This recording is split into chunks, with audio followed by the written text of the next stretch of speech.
We are live at the Dominica China Hospital and auditorium, I should add. And we are here with the one of the organizers of the president of the forum, the Business Dominica Business Forum. He's going to actually outline, as we're about to start, outline to us the rules that are required for tonight, so that the viewers and the listeners of DBS Radio will know exactly what it is, and they will be able to give a good assessment of exactly what the program is. Good evening to you, Mr. Bob.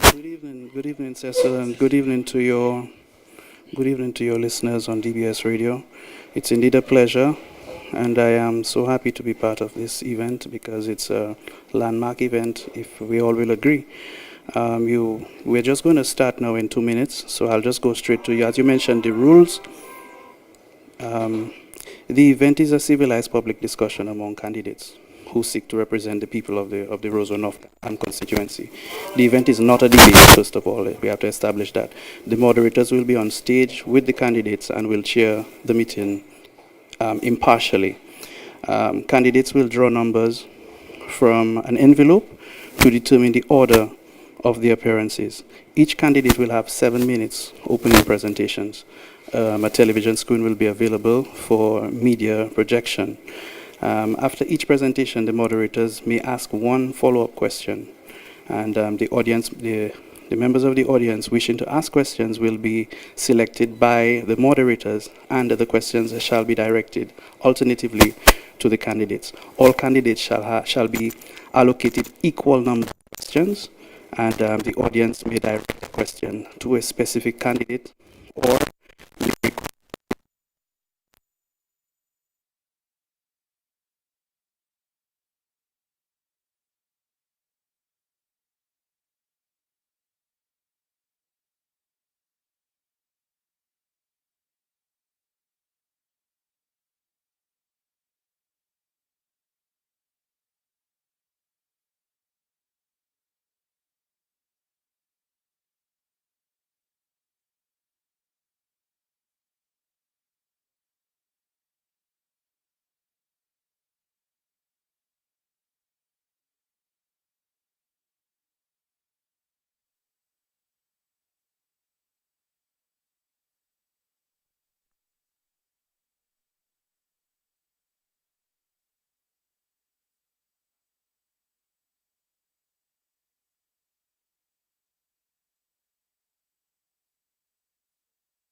Isle to us so sweet and fair, all must surely gaze in wonder at thy gifts so rich and rare. Rivers, valleys, hills, and mountains, all these gifts we do extol. Healthy land so like all fountains, giving cheer that warms the soul. Dominica, God hath blessed thee with a clime benign and bright. Pastures green and flowers of beauty, filling all with pure delight.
for another for discourse among these three candidates.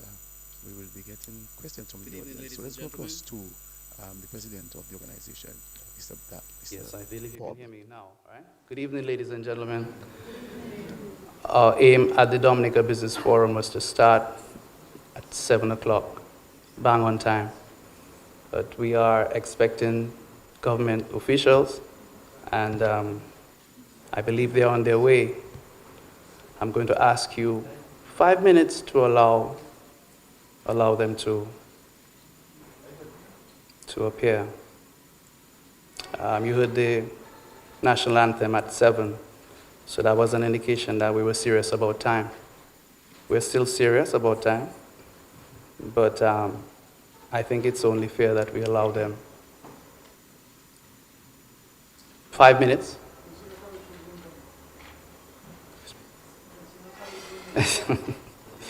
No, I'm not here in that capacity.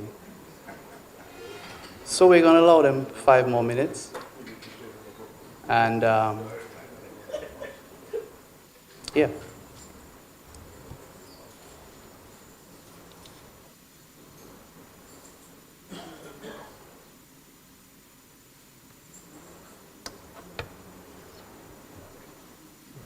From the president, Darren Bob, who indicated that he's allowing another 5 more minutes for the officials that were invited to this forum to discuss.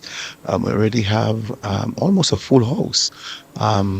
People are still walking in to what would be considered a very good discourse among the three candidates. And as I said earlier on, you have Danny Luque of the United Workers Party, former public relation officer of the Dominica Banana Marketing Corporation, and he also served as the parliamentary representative in 2014 and 2019. Did not make himself available for the election of 2022. But this by-election, knowing that the parliamentary representative in the person of Miriam Blanchard resigned through ill health, and today we are preparing the constituency of Roseau North is preparing itself, or the constituents are preparing themselves for maybe a keen by-election. Sometime when the Prime Minister of the Commonwealth of Dominica would give the date to date, we have no idea as to when the day will be, as the Constitution makes provision that you will be after the resignation of any parliamentary representative in the cabinet, or sorry, in the parliament.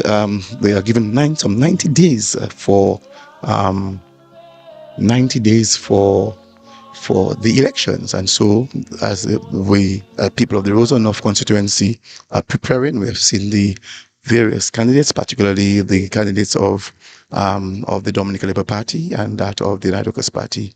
They have found themselves on the ground doing what is necessary to attract the voters of the Roseau North to ensure that they can convince and get people to support them.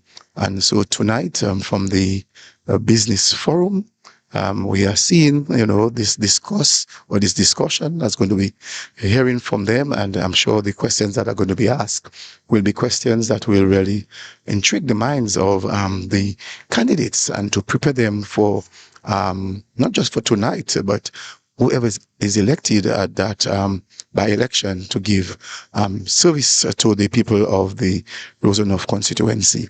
It's the very first time in the Roseau North constituency that we are witnessing a by-election. We have seen by-elections before, from way back 1958, when E.O. Libla himself was the representative for the Port of constituency. When he resigned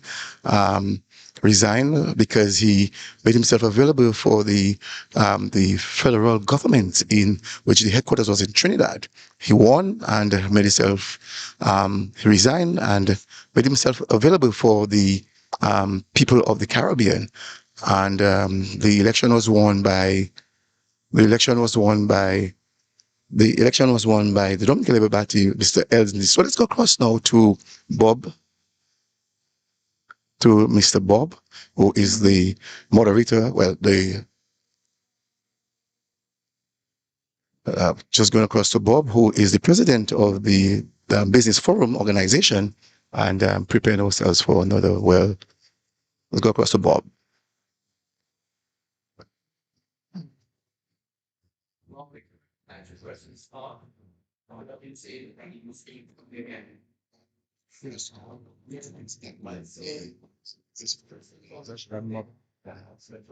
to Mr. Sherman Hartford Boston, the independent candidate, Mr. Daniel Mugay of the United Lucas Party, Ms. Ashley McDougall of the Dominican Labour Party, moderators, Mr. Matthias Peltier and Mrs. Kawana Fontaine Wilson, members of the media and constituents here that for aims to foster change in the manner.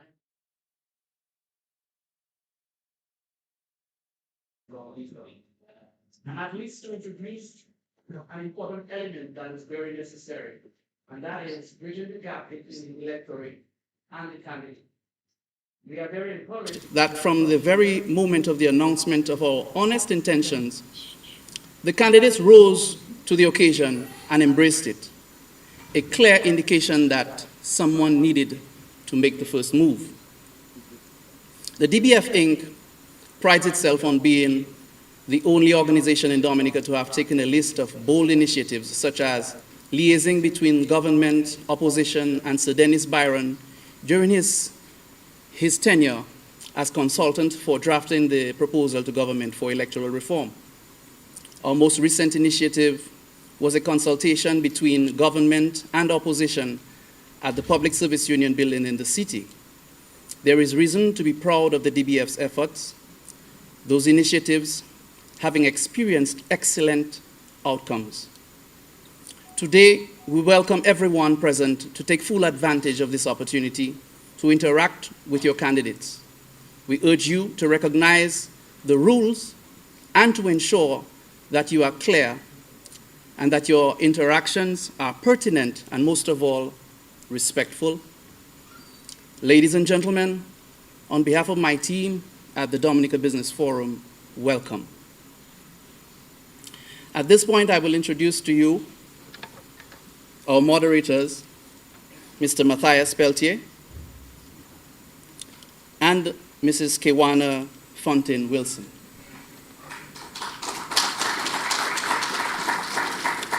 Ladies and gentlemen, Kawana Fontaine Wilson is an experienced broadcast journalist and media professional with 20 years of experience in radio broadcasting and public communication. Kawana currently serves as the head of the language department at the Dominica Broadcasting Corporation, DBS Radio, where she's also the host of the station's long-running daily Creole program, Experience Creole. Throughout her career, Kawana has built a reputation for professionalism, credibility, and balanced broadcasting. She has presented news and current affairs, hosted numerous live broadcasts and outside broadcasts, hosted national events, and conducted interviews on a wide range of issues affecting the Dominican public. Beyond traditional broadcasting, Kawana is also a content creator and communications professional with a passion for language, culture, and meaningful public engagement. Kawana Fontaine Wilson.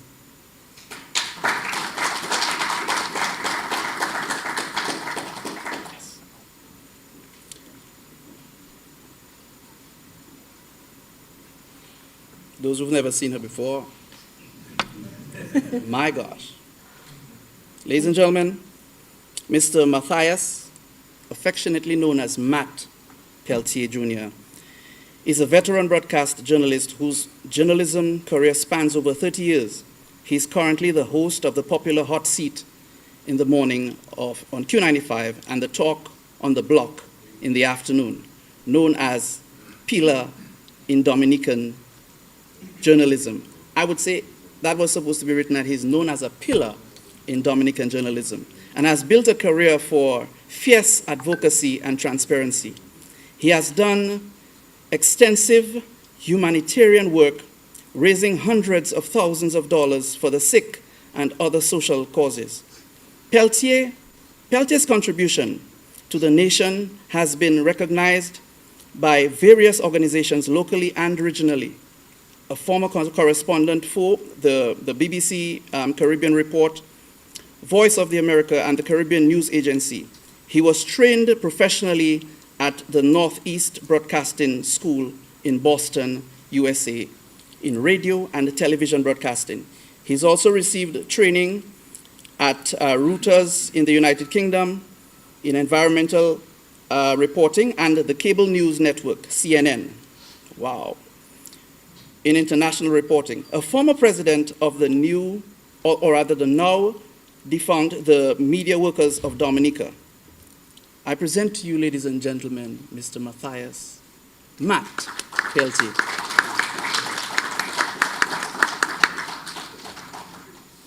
Okay, so you take one from now. I should have the prayer. That's what I missed. Yeah. Ladies and gentlemen, having done so, and even trying to wait for our other guests, we would like you to stand again for a word in prayer. I would like to welcome to the podium Father Karam to lead us in prayer.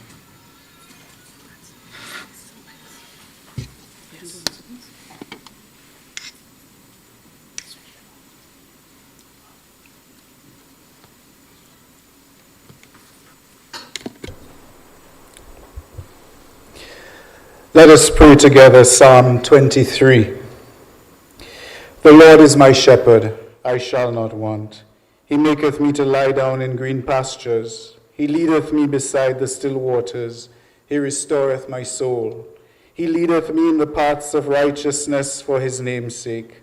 Yea, though I walk through the valley of the shadow of death, I will fear no evil, for thou art with me. Thy rod and thy staff, they comfort me. Thou preparest a table before me in the presence of mine enemies. Thou anointest my head with oil, my cup runneth over. Surely goodness and mercy shall follow me all the days of my life, and I shall dwell in the house of the Lord forever and ever. Amen. Let us pray. Almighty God and Creator of the universe, we praise you for the wonder of all your creation, for the gift of salvation won for us by Jesus Christ, and for the Holy Spirit who unites, builds up our community, and sanctifies us. We ask as we gather this evening your special anointing upon every person gathered here tonight. Grant us attentive hearts to listen to one another with patience and guide our words into respectful dialogue. In particular, Lord God, uphold Miss Ashma McDougall, Mr. Danny Lugay, Mr. Sherman Boston, with your grace and protect them from all harm and danger. Enable them to maintain strong Christian principles during this campaign. Help them and all politicians to understand the true meaning of leadership. Remind us, O God, of the words of your Son Jesus to James and John, that whoever wishes to be great must be servant of all. Teach us also the words of Jesus to Pontius Pilate, that all earthly power comes only from above and must be used for the upliftment of others. Father, help all endeavoring for political leadership to seek wisdom instead of power, justice instead of self-interest, unity, peace, and the common good instead of division, quarreling, and selfishness. We ask this in the name of Christ, the Good Shepherd, who leads us to eternal pastures, who lives and reigns forever and ever. Amen.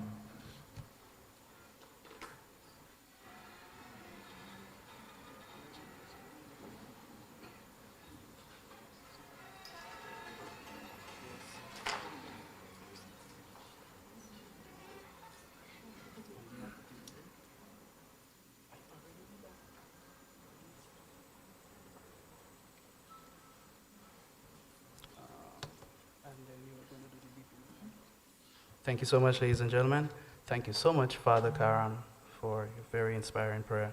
I would like at this point to introduce or ask the candidates to approach the stage. Yeah. Ladies and gentlemen, Ms. Ashma McDougall,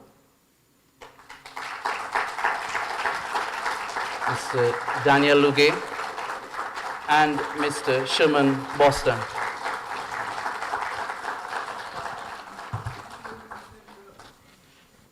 Thank you.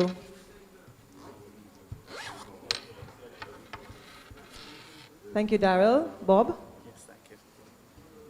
Good evening, everyone. As Bob has already introduced me and my colleague here as the moderators for this evening's event, the first ever public discussion amongst our candidates for the Roseau North by-election. Good evening to you, Matt Peltier. Sakafet, how are you doing? Let me use your phone, your microphone. Good night, everybody. It's good to be here, and I'm hoping that we, of course, can moderate in a very balanced manner this evening. And of course, we ask questions every day. So your turn tonight to ask all the questions you need to ask through us. And this time I'm gonna allow for that K1, I was about to say for Dinah, to give envelopes to our various candidates here. Yes. And then we'll decide who's going to have the first 7 minutes. The envelopes don't have Are sealed? any money in it. They are sealed, and they have in them the positions of the presentation, opening presentation, and the closing presentation. So we are going to place the envelopes here on the table, 3 of them. And in this order, Mr. Daniel Luge, we welcome you to pick an envelope. Okay. So they are sealed, so he's now going to open and let us know what number he will be presenting this evening. Presentation number 2 and closing remarks number 3. Give it up for Mr. Luge. He will be presenting in the number 2 position. Now go over to Ms. McDougall.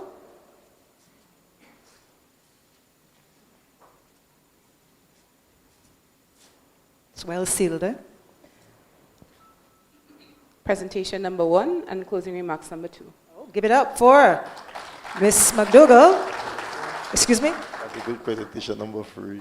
Well, yes, but just for transparency's sake, we allow you to open and present and announce what number you have.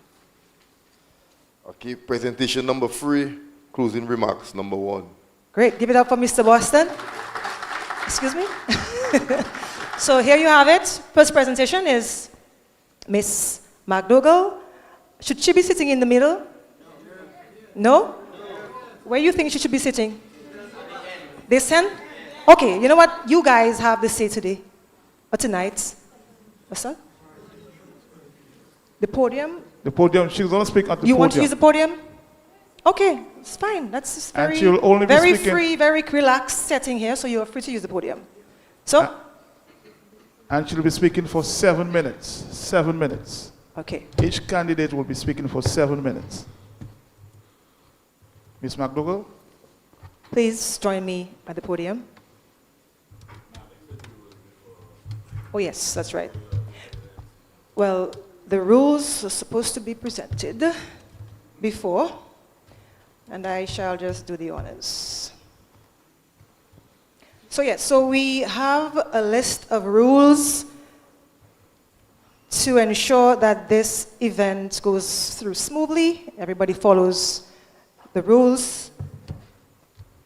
And based on the rules from the Dominica Business Forum, it reads as follows. The event is a civilized public discussion among candidates who seek to represent the people of the Roseau North constituency. The event is not a debate. Sotansa, c'est pas un débat, it's not a banter, it's a discussion. The moderators, Matt and I, will be on stage, as you can see, with the candidates and will chair the meeting impartially. Candidates will draw numbers, well, they have done that, Each candidate will have 7 minutes for their opening presentation. And I'm hoping that's very clear. A television screen will be available, well, yes, many screens available on stage, so that the candidates, television screen will be available for media projection of the presentations if necessary. After each candidate presents, the moderators may ask one follow-up question. So we may ask a few questions as well, Mr. Peltier. The audience members wishing to ask questions will be selected by us, the moderators, and the questions shall be directed alternately to the candidates. All candidates shall be allocated equal number of questions. Because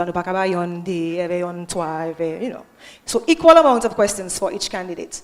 The audience may direct a question to a specific candidate or may request a response from each candidate. Questions must not exceed 1 minute and must be directed to a specific candidate through the moderators. So please, you have a time limit on your questions. You know, people have light day and you like to sometimes exceed time, but today we are very serious about time. All questions and comments should be conveyed through the moderators. There shall be no arguments between candidates to avoid confrontation. I know you guys are very close to each other, so there should be no arguments amongst you all. It's not a debate. The candidate's response to questions shall not exceed 3 minutes. Personal attacks or character assassination of any participants will not be tolerated. Applause should be limited to the introduction of participants at the beginning of the event and the close of the event. Participants must not be interrupted by the audience. Any audience members who violate the event rules must be asked to leave the hall. I was told there was police officers here. Yep. Where are they? I haven't seen the police officers. They're outside?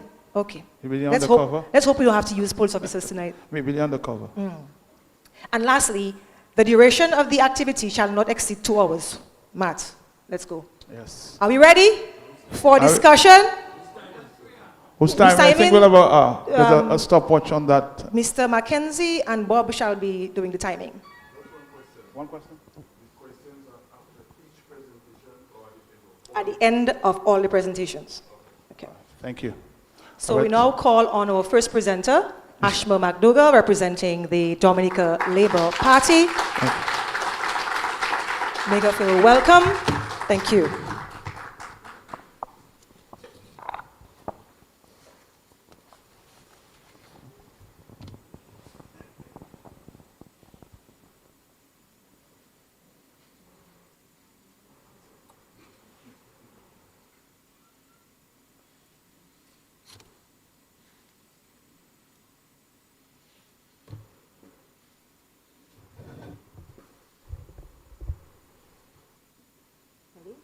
No introduction?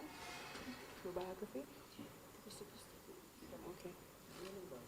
No, wait, 7 minutes with my time? Yeah, okay.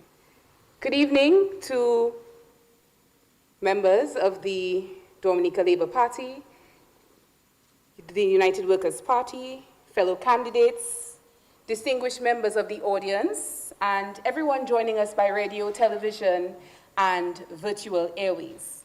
It is a privilege to be here this evening to share my futuristic vision for Roseau North. If you haven't met me before, my name is Ashma McDougall. I am an economist, an educator, a youth advocate, business consultant, entrepreneur, and above all, I am someone who believes that progress begins with presence. And long before the accolades, I was just a little girl learning life's lessons from my family. My grandparents and my parents were ordinary people who lived quite extraordinary lives with sacrifice, through hard work, and through service. And so by the age of 9, I found myself doing pedicures in my grandmother's salon and serving even the Prime Minister at World of Food. And in hindsight, this was the very first business class that I would have been exposed to, not those at the convent high school or at university.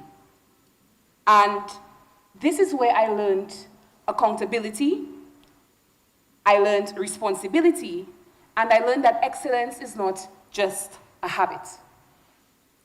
That habit and those values have come to shape every chapter of my life and every role that I served in. And so, people ask, why politics? Politics comes quite natural because I have meant to put people at the center of my life. And there comes a time in life when analyzing problems is not enough. Real change happens when ideas become action, when policies become opportunities, and when leadership becomes service. And that is why I chose to serve with the Dominica Labour Party. I believe I can make the greatest contribution by working from within the government and building on the country's current progress, bringing fresh ideas, a different lens, youthful lens, community-driven solutions, and a relentless commitment to delivery. Tonight is not simply about choosing a candidate. Tonight is about choosing the kind of future that we want for Roseau North. And too often we present communities with solutions before we ourselves try to understand them. And so that is why over the past several weeks, I chose a different approach. I chose to listen. And, you know, many of you welcomed me into your homes, walked the halls of your businesses, and sat with fisherfolk along the Roseau North coastline to develop our plan, to develop a community-led development plan that was informed by your voices of Roseau North. Across every community, four priorities reverberated. And this is the foundation upon which I will deliver my commitment to improve your lives in Roseau North. I have discussed these priorities with the senior leadership of the Dominica Labour Party, and the Prime Minister is committed to fully engaging on the issues and proposals being advanced for Roseau North. So first, housing. A home is more than just concrete and steel. A home provides security, dignity, and it's a transferable asset across the family. We must expand access to safe housing and ensure that development includes drainage and roads and proper lighting. And while the $1 per square foot legislature has afforded opportunity to land ownership, we recognize that measures are coming to drive the same affordability to home ownership. Second, we must re-engineer the entrepreneurial ecosystem that fuels business growth. 2 weeks ago, we met with over 100 small businesses in the Roseau North constituency. And through that, we identified over 250 small businesses across 20 sectors in Roseau North. That is not a shortage of ambition. It is an economic base waiting to be energized and to be strengthened. Too many good businesses remain trapped at survival level, and we recognize that access to financing remains a challenge. However, access to financing cannot fix it alone. I will champion a pathway from startup through market readiness, and where possible, export. Third, employment. Residents have been clear. Temporary income can provide relief, but sustainable work is what fuels independence. And so the employment solution is twofold. First, developing pathways for employment through the digital economy and training capacity to increase employability among our youth. With the Dominica Labour Party's infrastructural investment development nexus on the horizon, we must connect training to real opportunities in construction and hospitality and across the service sector. We have already realized the success of Work Online Dominica, and this initiative can connect the single mother in Stockfarm, Yampis, Tarishpit, the young man in Fonkole, and other hamlets with credible remote opportunities that offer lucrative income without abandoning home. My time on the ground has revealed that this priority, constituency transformation, has revealed to be a priority, to be centered across the entire constituency. Community transformation remains at the epicenter, and the work has already begun with the Gutter Ravine Cleanup Campaign and the collaboration with the Dominica Solid Waste Management Corporation and the Roseau City Council, the installation of lighting at the Fonkole basketball courts, the rehabilitation of the Stock Farm playground, and importantly, the rehabilitation of the Stock Farm netball complex. Indulge with me for a moment.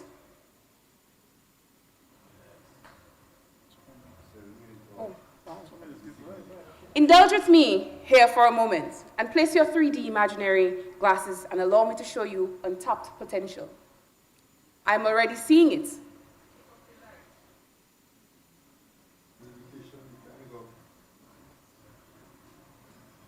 Okay.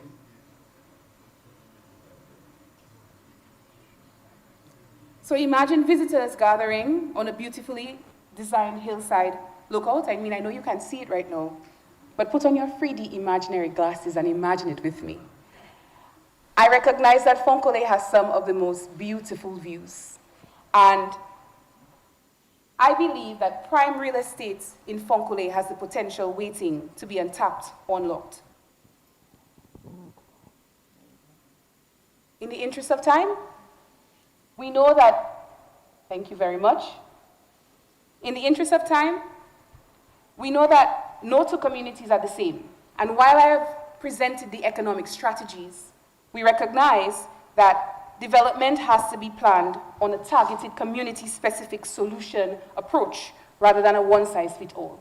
So in Fonkole, we've identified modernized fishing. In Goodwill and Pottersville, which is the commercial corridor from Roseau, Yampis, Parish Peat, and Gutter Village, employment, Bellevue Roll, water storage capacity, Stock Farm, community development, and importantly, safety in St. Roma, Mont Daniel, and as well, St. Edmunds. So, one representative cannot do it alone though. But I can, and I will bring people together to get things done. That is the difference in leadership that I offer. And I have already begun that work by engaging our fisher folk across the coastline, our improvement committees across the constituency, young professionals, entrepreneurs, sports enthusiasts, community leaders, and just people. The Roseau North that we are building cannot be created by the government alone. It will be built by a community united around a common purpose, a community that believes progress belongs to everyone and that everyone has a role to play in achieving it. And so if you believe that Roseau North deserves representation that listens before it speaks, plans before it promises, and delivers before it commits, then I humbly ask for your confidence, your partnership, and ultimately, your vote. Together, we can build a Roseau North that every resident is proud to call home. And together, we will deliver. Thank you.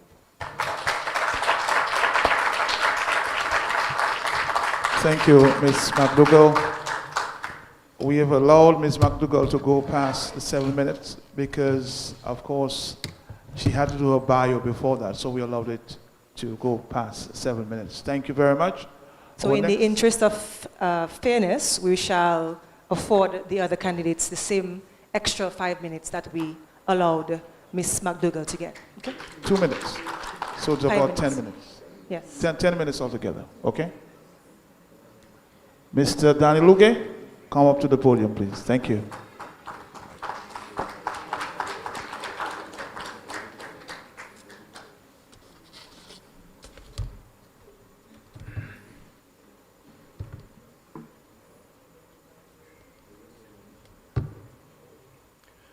My esteemed fellow candidates, organizers, the Dominica Business Forum, moderators, invited guests, Roseau North constituents, the media houses at home and abroad joining us via social media, members of the United Workers' Party and Labour Party, Dominicans all, welcome to Roseau North.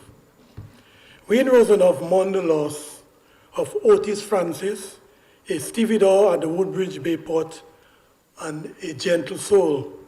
We also mourn the loss of Mr. Curtis Gordon, a world-class renowned leather craftsman. Deepest sympathies to their families and the wider Roseau North community. Let every word of my mouth and the meditation of my heart be acceptable in your sight, O Lord, my strength and my Redeemer. I now present to you what some may label my budget address for 2026-2027. And yes, I'm preparing to be back in Parliament. Oh yes, I am. If you fail to plan, you are planning to fail. For lack of vision, a people perish. Allow me to share my vision for the development of Roseau North as documented in my 2026 manifesto, which you will be handed your personal copy tonight. 2 weeks ago, I gave my friend Miss McDougall and Ambassador Kelvedaro a copy each of my manifesto. They were on the campaign trail on Shoplin in Goodwill. Miss McDougall assured me that she would study it, and I'm sure she did. Just a secret, please don't tell Matt. I understand that all ambassadors were recalled home and on the ground in Roseau North as we speak. The major challenge for Roseau North is one of high unemployment, and that is among youth. Solutions proposed to establish a commercial hub from the public works property all the way to the DBMC building, which includes the Dexia warehouse and the home industries site. For 26 years, this government has been promising the Roseau vendors a vendor's arcade. If they could not do it in 26 years, they cannot do it at all. For urgent address is the hazardous Fokole landfill, also known as Labas. This will be relocated out of the constituency to a more suitable location. The Labas has long outlived its usefulness and has now become a major health hazard with frequent uncontrolled fires, cancer-causing smoke, and toxic fumes. Another major health hazard in Roseau North is the collection and management of garbage. We see garbage pile up for weeks without collection, attracting flies, mosquitoes, and rats. Leptospirosis, chikungunya, dengue, and other vector-borne diseases are a real threat. We are better than this, and 45 to 50 years ago, we had a better garbage collection system. How do I know that? Yes, I was there. Anyway, anyone else was there? Dominica was cleaner back then. Healthcare, hospital services, respect for indigenous health professionals, working equipment, adequate medical supplies and medicine are major concerns for all Dominicans. People are genuinely scared. One young lady I met on this very compound said to me on Monday, whose mom is hospitalized, that her family had to order anesthetics from the US for $29, but freight cost was US $120. That's because the hospital had none. For God's sake, anesthetics? She further set a challenge to one of my fellow candidates that if she can get medication for her mom, all 4 votes at her home is a guarantee. Who will get this family's vote? Your guess is as good as mine. Universal health care for every single Dominican is a solemn promise of our leader, Dr. Thompson Fountain, and Team Dominica. With Roseau North youth unemployment rate at near 40%, a brand new mall will create employment for hair braiders, manicurists, massage professionals, artisans, painters, small business owners, local pharmacy, chefs and restaurant owners, musicians, cultural festivals, Gota Jingping Band, Shirley and the Signal Band will play live music and earn a living from the tourist dollar. On Wednesday and Friday nights, the Tourist Reception Center will transform into a cultural melting pot of music, dance, and world-class dining, where patrons can expect an explosion of an all-seafood menu: lobster, kingfish, shattu water, dolphin, red snapper, just name it and you will get it. This tourist reception hub will be known as the seafood restaurant capital of the Caribbean. Fishermen of Focole and Pottersville will be guaranteed sale of their fish. And let me make it abundantly clear that fishers of Roseau North deserve more than coolers and tables. The United Workers' Party will secure the high-paying markets of Guadeloupe and Martinique to sell freshly packaged fish. Value-added, smoked and canned fish is the future of this industry. At the Tourist Reception Center, patrons will dine on the catch of the day, grilled fresh out of the sea. The atmosphere will be an exotic blend of Dominican culture, cuisine, and family entertainment in a world-class heritage site, designed and built with Dominican hands. And yes, I said built with Dominican hands. Did you know that the St. Alphonsus Catholic Church, just down the road, was built by a Dominican, Mr. Luke and Sons Construction Company? It is now considered a world-class construction. Is my time up? The microphone is off. Dominica, what's that? Did I? Where is the switch? I certainly didn't reach there, so something happened. A remote control. Please restore my time. So I was saying that the Catholic Church just down the road was built by a Dominican. So I'm saying Dominica for Dominicans first, while we welcome the world to our doorstep. Extension of the Woodbridge Bay Port all the way to the China-Friendship Bridge. This is part of the medium to long-term plan. And the unfortunate accidental death of Otis Francis last week signals the need for serious safety training for our stevedores, longshoremen, and crane operators.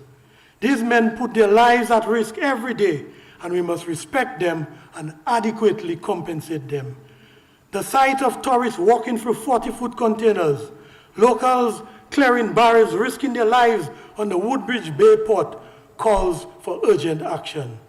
A temporary solution may be to have tourists disembark to a dedicated low-traffic area of the port. For example, the area near the Police Marine Base, while more long-term solutions of an expanded port is built.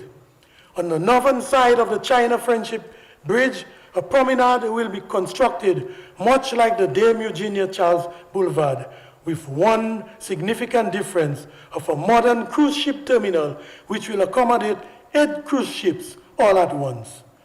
Along the beach from Woodbridge Bay to the China-Friendship Bridge will be restaurants, entertainment centers, and cruise passenger amenities. This is my vision for Roseau North. A review of the tax system in Dominica is long overdue. When a government takes 55 cents on every dollar earned by businesses, and in Roseau North has the highest concentration of businesses on island, and they are feeling the squeeze. 35 cents on every dollar earned is paid in direct taxes by small to large businesses. 15 cents paid in VAT, that is already 50 cents, and 5 cents on the environmental levy, the WASCA service charge, and city council tax. That takes us to 55 cents on every dollar paid in taxes, while business owners are left with 45 cents. I guess my time is up. Okay, so what I will say to you, based on my plan, I'm asking for your vote It's a vote that will create employment, the biggest problem in Roseau North. I also mentioned the health sector, which is of interest to all Dominicans generally. Good night and God bless. Get your copy of my manifesto before you.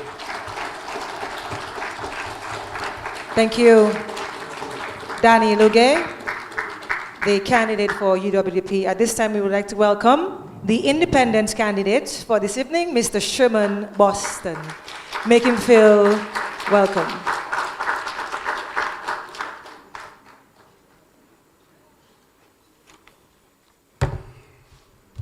Yes, good evening, distinguished guests, members of Roseau North, government officials, those here and those listening from home, Dominican public. Madam Mayor, good night. Nobody to acknowledge you. I will acknowledge you. Good evening to Mayor Lucibel Matthew and members of Roseau North. Tonight, well, my name is Sherman Boston, and I'm sorry if I disappoint you because I saw some real outstanding presentations. Tonight, I do come to compete with that.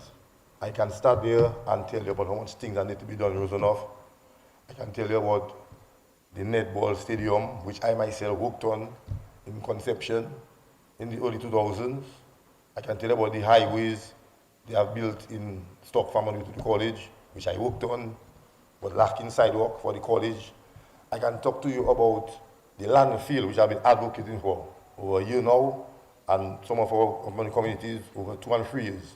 I can tell you about the pressures we're facing in Stock Farm, and I can go on and on and on in Yampis, in Gotha, Octarish Pit, Fongpoli. I can tell you about the people that live in, and they have to walk for distance to their homes, have to carry things, to have vehicle access, although the government have sold land for them and they have land titles, and no one is trying to give them vehicle access. We have ageable people that are walking up and down, Fongpoli, Yampis, Gotha. So I can stand there and give you a whole list of things that needs to be done. But my priority tonight there is to come and to tell you what we need is unity. That's why I would always stand as an independent candidate, because if workers win, what happens to the labor rights? If labor wins, what happens to the workers? Every time is a tribal, political tribalism that happening, and nobody was saying when we're going to stop. We need to stop, because at the end of the day, the problem we're facing right now, in that unpredictable future, we need all hands on deck. We need to come together as a people, and we need to build back our country to something we can be proud of. We all have children, and some of us have grandchildren. I might have children, and the way we go in there, we will make it far, because we see the future unpredictable. In a democracy, the only way you can know it is alive when you have a strong and thriving middle class. We have that disappeared too. Nobody not complaining. We listen to the AGM of our NCCU, National Credit Union, talking about delinquencies in loans. But yesterday, when we were seeing Dominicans sit down, not working, while government spending a lot of money in capital projects, nobody will come in and shout it out. Nobody is defending Dominicans to right to work, to be able to feed their family. Every time for years now, Mother's Day, Palrec, make an event, nobody can take care of their mother. Father's Day, same thing. Christmas, I don't understand it. And we just there, we want to pull left, pull right, cruise the village, all that, all well and good. But we're not educating our people for them to be able to sustain themselves. We're building a dependency, and that will never, ever, ever bring Dominica nowhere. So I can come there to you to tell you about a whole wide range of things that needs to be done. But one thing I can ensure you, that party politics, tribalism, doing a few things. We have leaders, people of the knowledge, that are able to contribute to building a society, but because of the hatred that created by that party politics, that tribalism, they're choosing to refrain from the positions, because as soon as you go workers, half of Dominica hate you. I once there was a labor right, up to 2 years, I go in the labor party thing, people can't even they can't comprehend that. All they can say, but he's a labor right. It doesn't make sense. I'm a Dominican, and right now, I put myself out to stand up for Dominica. I engaged 1 or 2 of the ministers, talking to them about governance in their campaign in Simon Bolivar, talking to them about the national debt. Why the national debt? Why are you not talking about it? How are we going to address the national debt. CBI looking like it's going meg now. We have to resort to taxation. How are you going to tax the broke people? I mean, let us get serious about our life. All the big buildings, the nice hospital, the big college, the deadly school, all that nice. But if you have a people, a thriving middle class that can pay taxes, that can take Dominica forward, we don't have nothing. And if we don't, the middle class fail, the country itself will fail. If we have a lot of intellectual people inside there, outside there, people in high in financing, we have economies here, there, and everywhere. High people, I don't know nobody, but I can guarantee you, the problem, I know it, I see it, I've been there. In Fokole, in Sok Farm, in Yampis, in Tarishpit. Why we don't want people to be educated? Why we have to leave them their growth stunted to protect our position? Progress is when the next generation come and overtake you and do better than you. But all of us look into the stunned people, keep their growth stagnant, and then we thinking we can go somewhere. And when you see we, as parents of our party, we accept that, we endorse that for other people's children, remember, we endorse it for our children, and our grandchildren suffer, and their children suffer. So we can come down with our lovely presentation, and Mr. Ulugi, I applaud you for your contribution. Ms. McDougall, education, everything, you're young. But right now, we have a generation there. That was a sideline. We're seeing it, and parents are applauding it. Right now, we have 20 years, 18 years people in parliament. What happened to our generation? I'm almost 50. What happened to my chance to contribute to building Dominica? And all the others of our generation. Why we agree to sidetrack them? Why you have to push them aside that they don't have nothing to contribute? Because if you look at it today there, all the business you're talking about here is from that generation. If you look at the spinning wheel, your mechanics, your masons, your fishermen, your honey farmers, is from our generation. We are the ones spinning the wheel, but we're trying to keep us out of leadership position, and that is bad. And we're doing it there in troves, okay? Because either you workers or you labor. But today there I come to create a safe space for someone that want to lead, have the ability to contribute, but don't want to go in the hatred politics. So we need to spread that there. We need Dominica to come as Dominicans. We're going to face our unpredictable future. I don't know how much of us looking at the TV, looking at the radio. We don't listen to the CBI. That is an important scenario. But there are people with money that are looking to take over everything. Our fresh water, I didn't even listen to they coming after it. They done the World Economic Forum. They already putting together a committee to manage the fresh water. That is what we have. We're looking to come together and defend our water. The people, they will just come in and they just take it. Okay? When the airport arrive, direct access to Dominica, people come with a briefcase of money. We're going to drive the price of everything in Dominica up. What provisions we taking for local people so they will be able to survive in that future? What are the provisions we're making for our children so they'll be able to buy land? Because the price of land is already unreachable. When the airport opens, it's going to reach a height where we cannot afford it. What provisions we're making? Nobody is talking about suspending the alien landholders tax. Because foreign can just come there and just buy acres of land. They have the money to do it. What are we protecting for our children? I mean, let us get serious about our life. Let us get serious about what that's going on. Okay? I mean, I can go on and on, I have a lot to say. But today there, I'll officially launch my campaign. I don't have the finance to launch campaign, but thank you for the business forum. I'll officially launch my campaign as an independent candidate. And people that know they want to do what they can do with their community, with their country to further.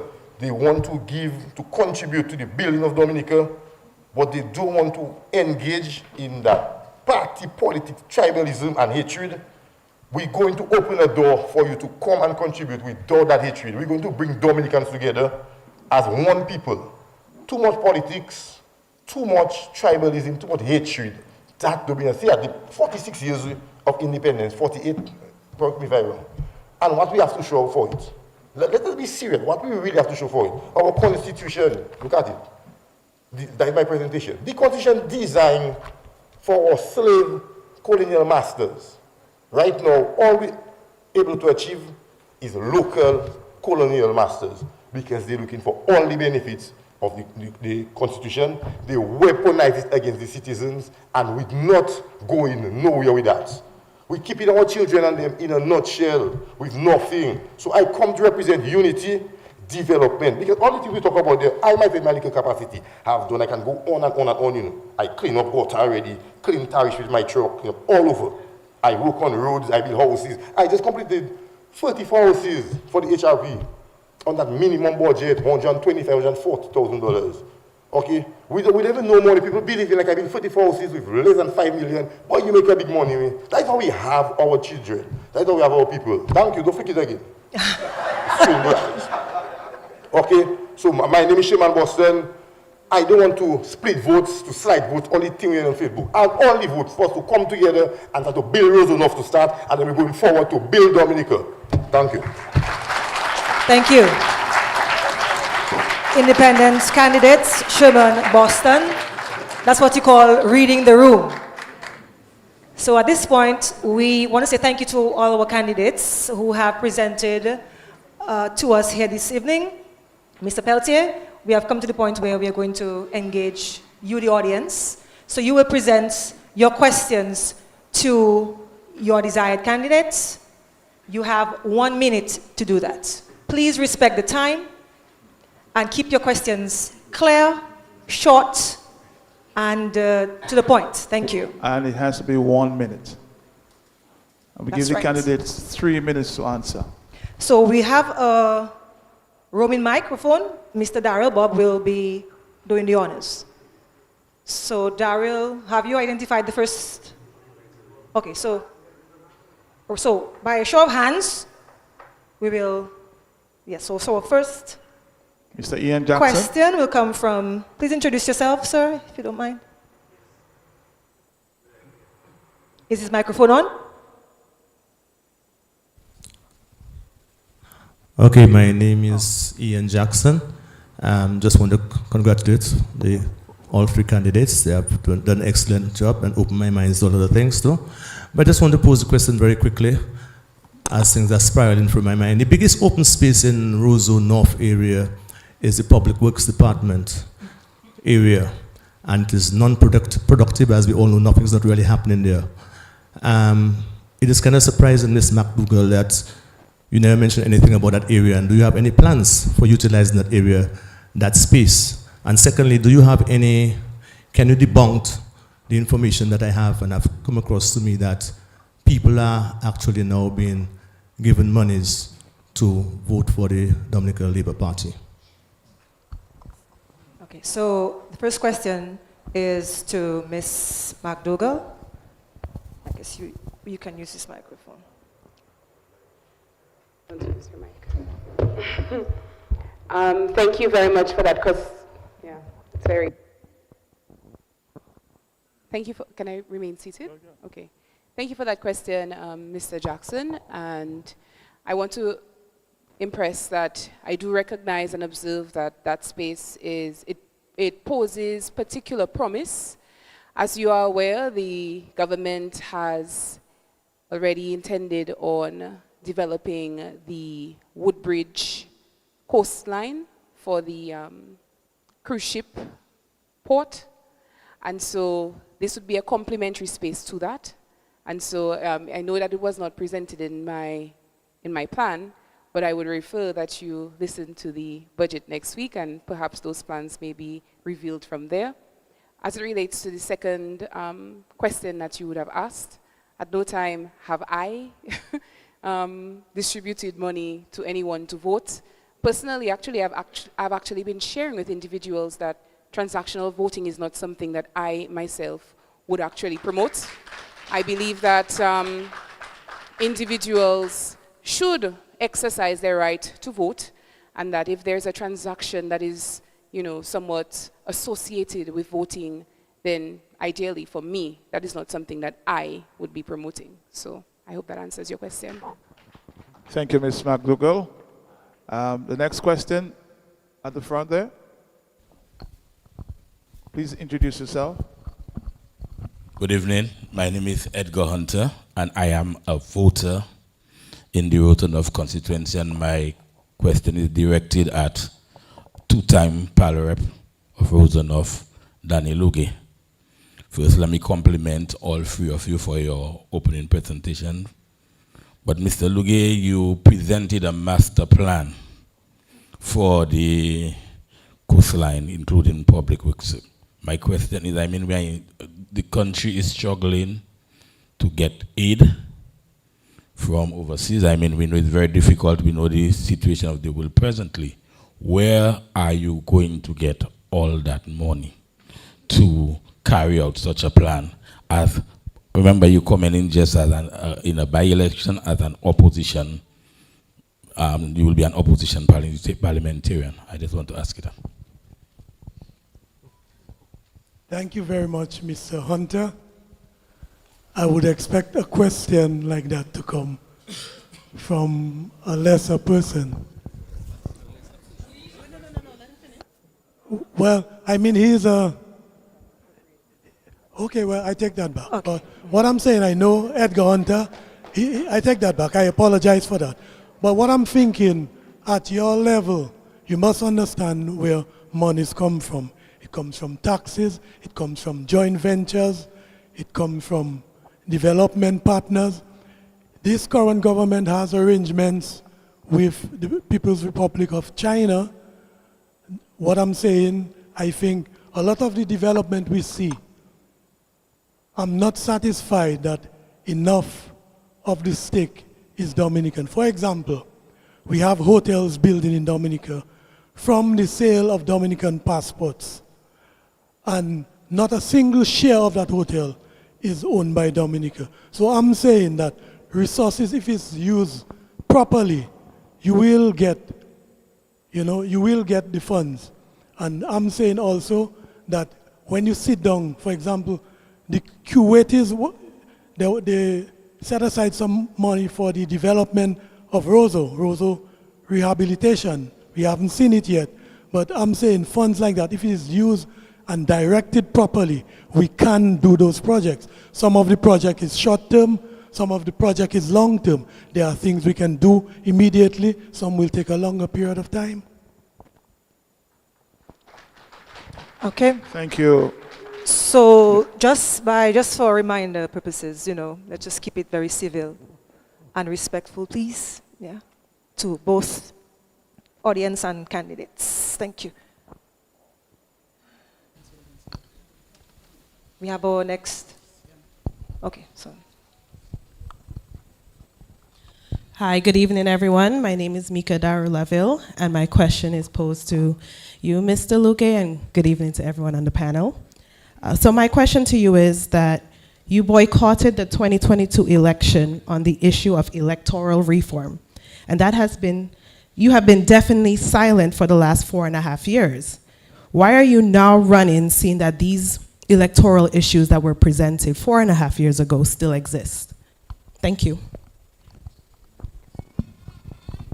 So the question is posed to Mr. Daniel Oge. Okay. On the question of why we've had legislation passed in the parliament on electoral reform, it is not the full package of what we as a party are asking for, but it is some movement. On March 19th, I was one of those in my song, The Hailer, asking for certain additional things in the legislation. We didn't get it, but there was some movement, and we cannot forever use the same strategy. We have to move forward, and we have decided as a party to take part in the by-election. Thank you. Mr. Luge. Thank you very much. Next question there, to the front. Introduce yourself, please. Good evening to all. My name is... Just you. No, the question was just to you, Mr. Luge. And feel free to, you can ask your question to any candidates, yes. Okay. And just to be clear, those asking the questions, please be clear about who you are directing the question to. Thank you. Thank you. Good evening. My name is James Gregoire, land surveyor, licensed land surveyor, land management. That's my specialty. To all the candidates, blessed evening to you all. I listened to the three candidates and their plans. Miss McDougall, her #1 priority was housing. Mr. Boston spoke about it in his 4th point. I realized my friend, Mr. Luque, did not talk about housing as one of his priorities in Roseau North. What I would like to see, housing remains a critical issue within the constituency. While the government's initiative to regularize land ownership at $1 per square foot is commendable, many residents still cannot afford to build on the land they own now. I'm asking all three candidates, what practical measures would be implemented to help these families access affordable housing and move from land ownership to home ownership? Thank you. Thank you. Okay, so the question is to all three candidates. Who would like to answer first? Okay, I'll take a Daniel first will go shot first. at it. Housing. Yes, housing is important.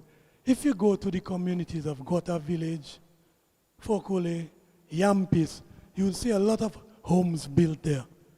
Back in the 90s and 80s, it was like plywood houses. These people build their homes block by block, floor by floor, with their own resources. It was done in the past.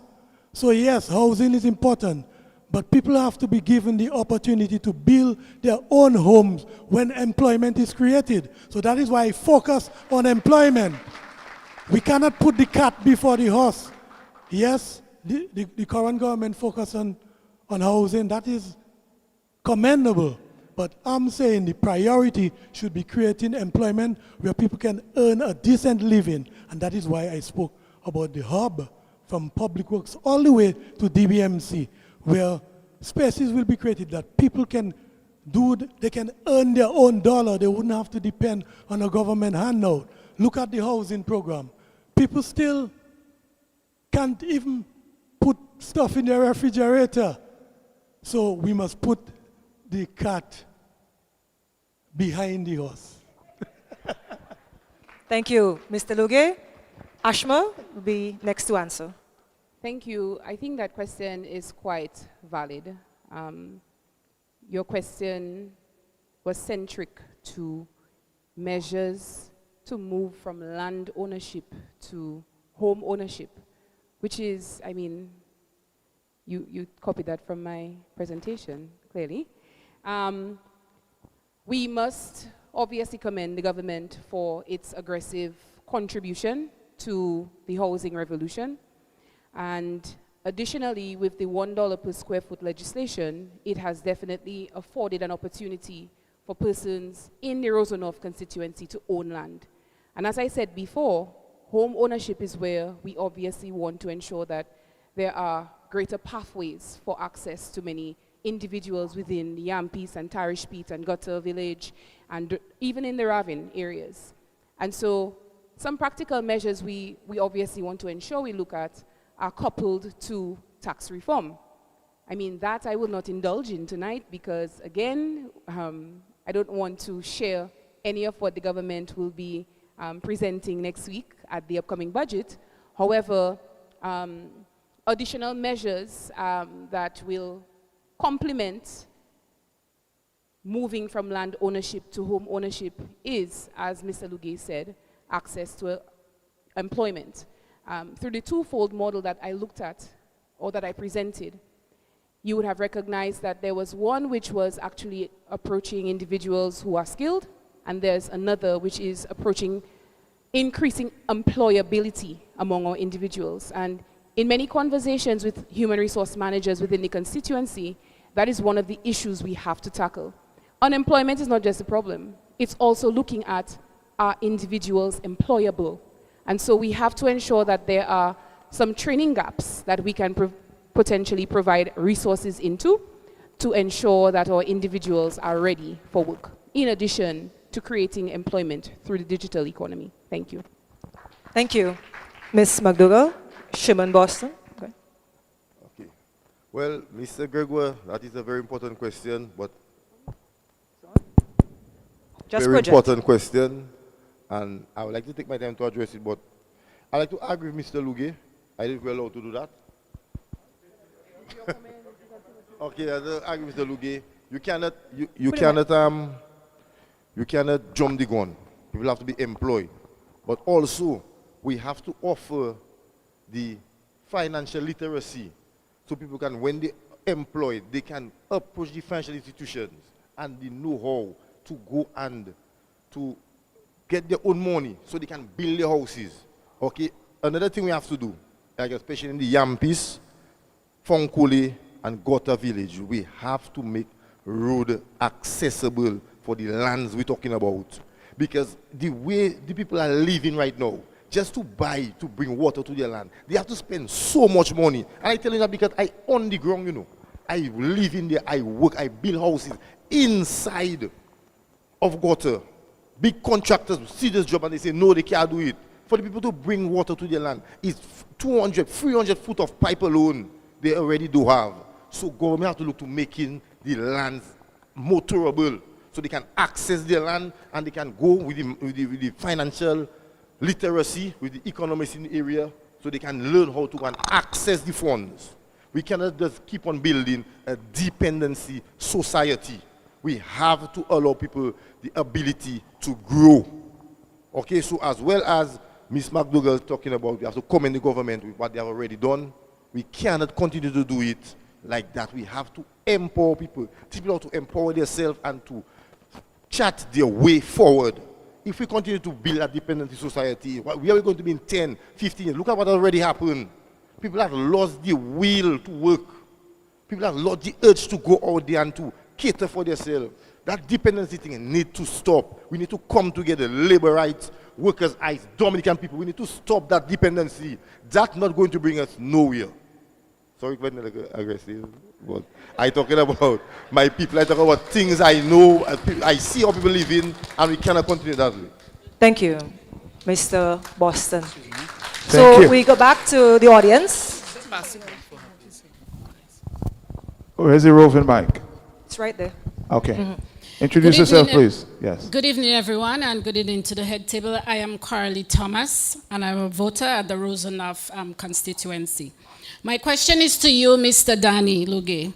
As a returning Dominican myself, the leader of the UWP has openly discussed the strategy which includes returning Dominicans to the fields and factories as part of his quest to dismantle the CBI program.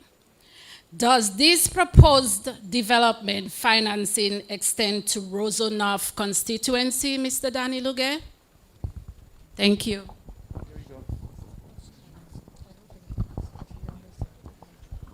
Okay, you mentioned that my political leader, he spoke about dismantling the CBI program. I don't think so. The CBI program is being naturally dismantled because of the actions of this current government. And the second part of the question I didn't quite catch about funding.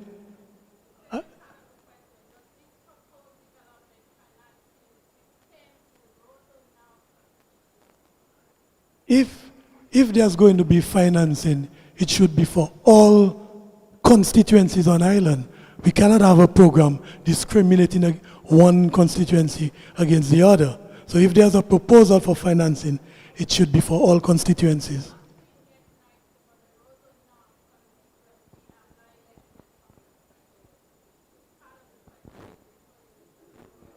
Can you give her the microphone, Mr. Bob, so we can hear clearly what she's asking or her follow-up questions to Mr. Luge? Thank you. Mr. Luge, I'm just saying that we are here tonight because all three of you here are candidates for the Roseau North by-election, upcoming by-election. So my question is focusing on Roseau North constituency. That's it. Yeah. Well, in my presentation, that's what I focused on Roseau North, showing all the areas where we'll have a tourist reception hub from the public works area all the way to DBMC, which will create employment for young people and other people in their various fields. So people will be earning their own money. Was that? But that's Roseau North I'm speaking about. Okay, so we welcome another question. Please, yes. Introduce yourself again, please. Yes, good night to everybody here. My name is Franklin Germain, Roseau North. I see 3 candidates there. One, Mr. Luge, a question to you, because you was a former parliamentarian on 2 terms in cabinet. A question, I heard the 3 candidates there, and they talk about their development, but I'm interested in education and sports. Now, during your tenure, a question to you, whether you have sponsored any school child during your tenure, and also have you ever sponsored any sports, domino, cricket, or any other thing during the time you was a parliamentarian? Thank you very much. You made a comment there. You said he was part of cabinet. He was never part of cabinet. He parliamentary representative. Thank you. Right, parliamentary representative of the Roseau North on twice, 2019 and also 2014. Yeah. Okay, my answer to your question as to whether I've sponsored, yes, I've sponsored, and probably Miss McDougall would know that I've sponsored footballs and trophies to the State College and several other communities, including Tarish, when they have their football leagues. Even at my home right now, I have footballs and trophies to be given out. So that is something I do all the while. For the ladies group, the ladies team on Lindo Park, I've donated several football boots. So that's something I do all the while and have been doing for many years. Thank you, sir. Thank you, sir. Okay, so... Yes? Right, my name is Bernard Sanderson. I want to quickly quote a verse of scripture. This verse states, "Stand firm for justice, witnesses for the Almighty, even if it is against yourselves or against your parents and relatives." This is a command from the Almighty, and it's our responsibility to obey. Now, since 2004, the Labour Party government has seriously mismanaged the finances and resources of this country. And since 2004, the Labour Party government has been guilty of promoting corruption and injustice in the land. Sir, I'm sorry. It's part of my question. Let me finish I was it. just about to ask. Let me finish my question. Okay? Go ahead. Let me ask my question. Yes, go ahead. Don't interrupt me. I'm going to start the question again. All right. I'm going to ask my question. No, I'll start the question again. 1 minute, I'm going to start now. All right, Doc. Just give him his minute, please. Give me a minute. I was saying since 2004, the Labour Party government has seriously mismanaged the finances and resources of this country.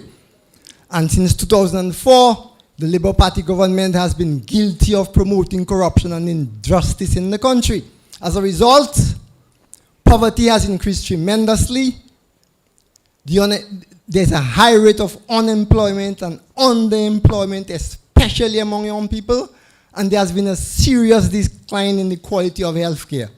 I want Miss McDougall to explain to us, why have you chosen to align yourself with political leaders who are known to be highly incompetent and who are also known to be guilty of promoting corruption and injustice in the country?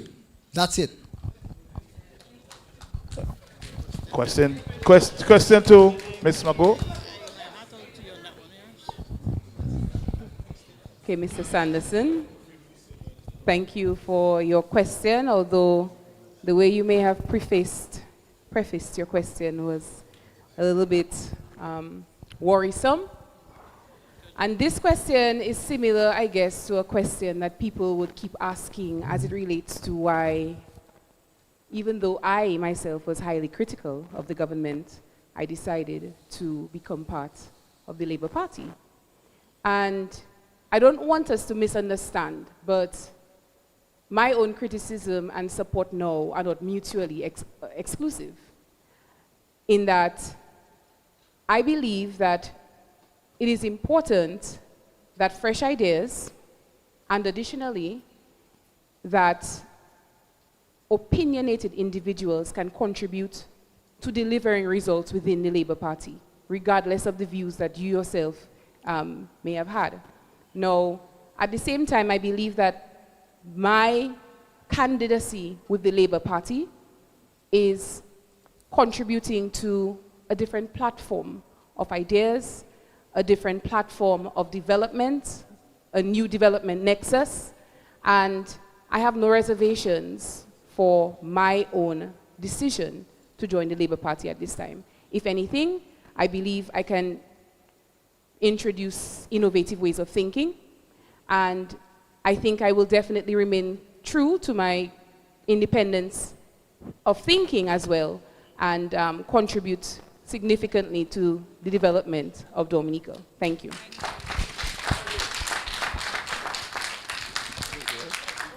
Thank you, Ms. McDougall. We get back to the audience.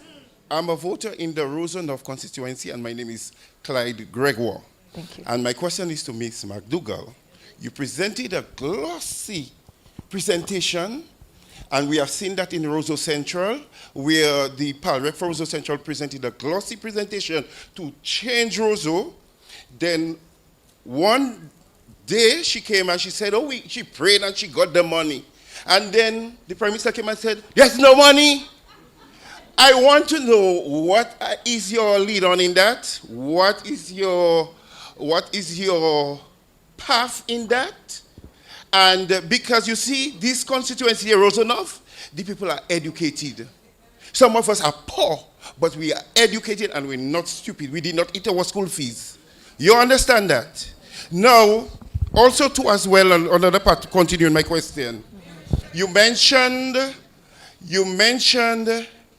that training of people. Roseau North have a lot of people who are trained and qualified, but there is no work. You know, and we cannot avoid that, because if you don't have work, you cannot achieve anything. The economy is tight, Dominica is hard. As a matter of fact, in my business, I tried to do some business here locally in Dominica, and when I finally got a client in Dominica, the client said to me, I can only bring you fee, dashing, and so on. They cannot pay you to do business with you. So these are, we need to know from you if that is just to get into office through deception. Thank you. All right, please limit your question to 1 minute. 1 minute. And that question is to Ms. McDougall. That's as it relates to. Okay, thank you very much. And to the first part of your question, I cannot speak to any other candidate and their plans. I can speak to the plans of the Roseau North, which I have presented this evening. It's important to note as well that, as I mentioned, the work has already begun. And so thank you for your commendations on the glossy presentation, but it's not just words. Much of the work has already begun. We have started installation of lights at the Fonkole basketball court. We have started the rehabilitation at the Stock Farm playground and the Stock Farm netball complex. We have also started a massive cleanup campaign project with the gutter, tarish pit, and improvement committees, as we recognize that this is a very critical challenge within the constituency. We have also provided cold storage units to the fisher folk in Fonkole. And so clearly, this is not just some motive of deception to get into office. We recognize that there's work to be done. And like I've said, we've already started doing it. On the other note, as it relates to unemployment, and I want to be very frank on this. I come from academia, and having interacted with students, and even so to people, and this is a very blanket analogy. It's not just something that is indicative of what's happening in Roseau North. Many of our youth, we recognize there is a gap. And this gap, it's not faulted by education. It's beyond that.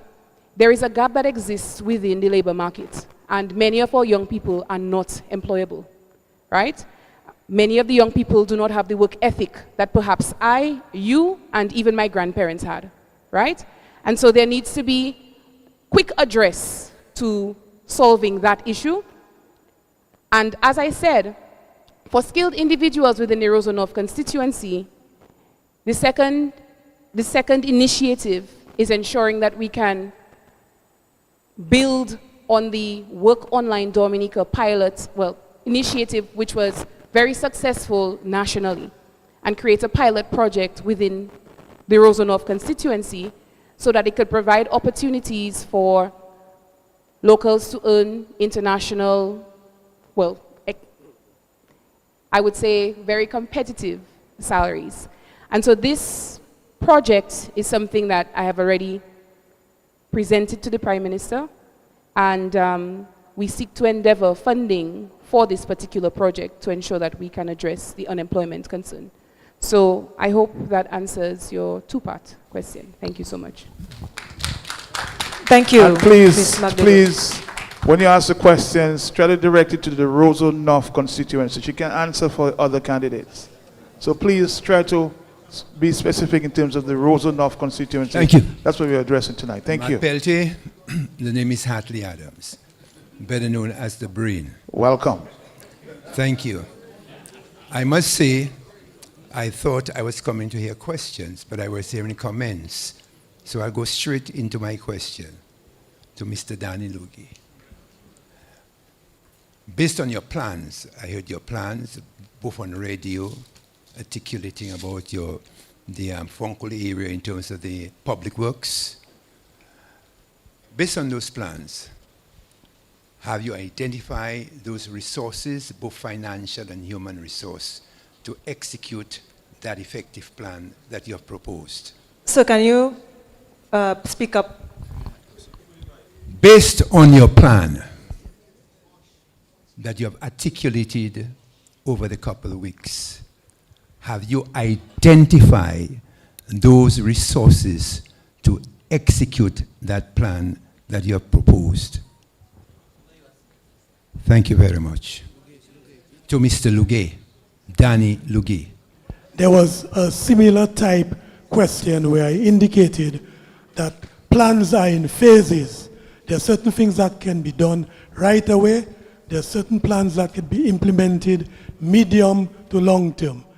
There's certain funding that can be done through development partners where the government of the day will ensure that the interests of the locals are respected and defended. Meaning that when we have large projects, you have workers from out of Dominica, but a certain percentage must be done by Dominicans. So clearly, for any government, there's different sources for funding of projects. You have taxes, you have development partners, you have loan, you have grant, you have the QAT fund, for example. So there's several areas you could get funding. Thank you, Mr. Lugie. Question? Good evening. My name is Alvin Ogis. My question is directed to Mr. Lugie. Mr. Lugie, what is your position on the social programs like the NEP, the non-pension grant, and the Yes We Care?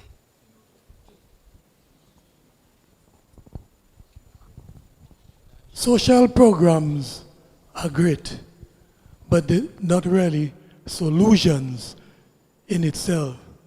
You mentioned the grant to seniors of $300. I think that is required and it should be increased. When you really think about it, a person who doesn't have any other source of income, $300 is really not enough, so we have to look to increase it. The NEP workers, by now, when it was conceived, the NEP program, it was something that's supposed to transition people into independence where they would be working independently and earning their own money and earning much more than $1,000. So clearly the NEP program have not really materialized to its full capacity. And that is one of the things that we will be doing, that we have to transition out of that $1,000 and have people in a skill that will earn them their own money, not just working by the sides of the road. So what, there was a third part? What's the third part? What's that? Yeah. Yeah, so I'm not against social programs. I think we need social programs, but there should be more to it than just handouts. People must transition from the social programs to independence. Thank you. Mr. Luge, and the microphone Question? is... Yeah, to the back. At the back. Hi, good evening. Good evening, sir. My name is Clinton Benjamin. I'm from Fonkole. My question is basically to the three of you all, right? The government has sold land to the people of Fonkole, Gota, Tarishby Stock Farm for basically $1 per square feet, right? But a lot of these people, they do not have the proper access to their homes so they can actually develop their homes properly, right? This road issue is actually contributing to the garbage issue we're having. And secondly, the owners of those properties, they're actually coming of age, right? A lot of these people worked 20, 30 years hustling to build their homes, and right now they can barely afford to enjoy it. So, to the three of you all, what are your plans for these people, these landowners in these areas, especially in my area of Fonkole, we call Pharaoh? Donty, you're familiar with the area.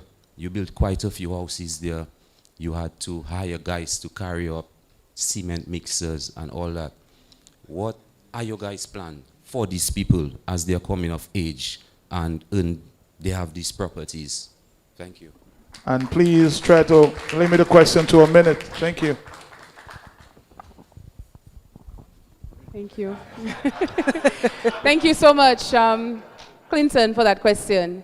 And we do recognize that access is a key issue in Pharaoh. I mean, we have actually walked ground in Pharaoh City, and we understand that this would have been legislation would have been passed many years ago. However, this may not have been realized. Currently, the government has actually sent 2 engineers to that area to assess what access can be created at this point, and the engineers have reported that it is possible. And so what I can say is that we are currently exploring the next steps of creating access within Pharaoh, but more importantly as well, other areas in Fonkole, as we do recognize that there is untapped potential with regards to land ownership in that area. So this is something that we are committed to funding, realizing. It's not going to be something that I promise in a year. I mean, we have to also be practical. But it's something that we will move into the next phase of assessing the how we can implement. Thank you. Thank you. Unfortunately for Ms. McDougall, you're coming into a 26-year record of a party who's failed Roseau North with reference to the same access. We are aware of it. People like Oliver Walsh have been clamoring for roads, access roads, and it is creating a serious problem. And some of the problems might not be able to be solved, you know. You know why? Because areas that were set aside for the roads, people have now built there. But we give you the assurance that we will not wait 26 years to fix a problem like that. There are certain things that have to be fixed right away. If you leave it, you will have the problem that you have now. Thank you. Mr. Boston? Yes, thank you, brethren. But if you had listened to my presentation, I'd already addressed that part, because as you said, I've worked in these areas, even in Yampis, in Pharaoh, we have to carry mixers. So as long as we want people to be empowered to be able to build their houses, but we have to make the road accessible, because it is going to be quite too expensive for them to build in these places there. And Mr. Luge, the area set aside for the road is send planning in there. We have lands on tap, relocate people and build the road. It have a place for the road to go Pharaoh. Let us don't come and kicks off there. There's a place for it. We have to shift people, not a problem, and we have to build the road. People cannot suffer. Look, Madam Mayor is right there. She have a brother that lives in a house on the hill of Pharaoh. And it's a struggle for the gentleman. I built a house for a gentleman. It built and closed up. He got a stroke. He cannot go up the step to access his house, and the house does close up. So we have to just put the ball down and stop kicks off, because it's, you see, that's why I make up my mind I want to go parliament, you know, because it's too much joking thing. Fellas in parliament just kicks in off. I listened to Mr. Luga in parliament, and I didn't hear him advocate for the road in Pharaoh, okay, in Yampis, in Gota Village. I walk in those places every day. We have ageable people suffering, cylinders to bring, old fridge. When you bring a fridge, your fridge spoil, you have to carry that up miles to throw it. Right now, what they do in the same down in the Wavin, when the water coming going down, it blocking. We see we lost lives in Gota Village. The problem is there a while. We have parents that have been going down there. I brought Mr. Julius Timothy, God rest his soul. We didn't heal him of Roseau North, best parent. Anyway. I brought him and we walked the area. We have already constructed a few roads right next to the stock farm bus stop by close to my place there. Mr. Edgar, you know about that road. Years ago, they said road couldn't be done there. Mr. Timothy had to come and he had to make a sign to get the money. Today, there's accessible road. You can pass there, go down to Tarish Pit. Mr. Timothy always had a plan to make access from Yampis up into Bellevue Road, down into Gota Village. We have to just tap into this thing because people have their titles, people have loans for houses there, and we just kicks it off. So that is why I tell you, give me the vote. Let me just go there and let me just shoot them people. All right, Mr. Boston, thank you so much for your answer, and to the other candidates. Thank you. Good. Yes, All sir. Right. Question? Yeah, good night, everybody, and good night to the panelists. My name is Tyrone Nicholas from Mount Daniel, and my question is in two parts. One of the more pressing issues for us in Roseau North, well, I'm not sure for the rest of you, but for me, is the relocation of the landfill. It's been promised by the Prime Minister before, and I'm asking, during your term, how committed are you to seeing that happening within your term, which should be about 5 years? The other part of my question is that beyond the Canefield Cliff and at the end of the borders of the Roseau North constituency, there's no recreational spaces that I can identify. Which one of you can commit yourself to ensuring that within your term, you are able to make that a possibility for us so that our children in Mount Daniel can know each other and not be locked up in a house, not knowing it, basically not building a community? Thank you. Sir? And that question is for all three candidates, yeah? Let me start with Mr. Boston. I know I getting warmed up. You see, because almost everything in Roseau North, I've partaken in it in my limited capacity. Everybody keep asking, what is the plan for the rubbish? But let me tell you, and if Mr. Michel was there, he'll testify that you can go to him, journalists. Around 2019, 2020, there was a plan. The OECS was sponsoring $1.5 million worth of equipment to package the recyclables, to ship it out. There was a chain of command. We worked with Miss Paprika, Pep Badwill, the founding CEO of Creed, Natalie, that have the green place, solid waste, and we had a whole consultation with the OECS meetings. Okay, we are looking to identify a place, and I give in authority, try my best to word for not too long. So that plan was in place. OECS was doing it in the equipment, 1.5, and that's around the time. Listen to me well, the landfill was reaching expiration date. So even the OECS had known our landfill expiring and came up with that plan and the contribution to fix our landfill. Mr. Michel was struggling, he was looking to rent the land of 8 Bank at Canefield. I think Mr. Michel, Simon Bolivar got the worst of the rubbish. If it have an economical value now, bring it back to stock farm. We did the groundwork right in the area of the old landfill below by the prison there. Okay? Mr. Michel had a plan drawn up. The facility was costing about $1 million to build, and when Mr. Michel took that to the government, they say they have no money.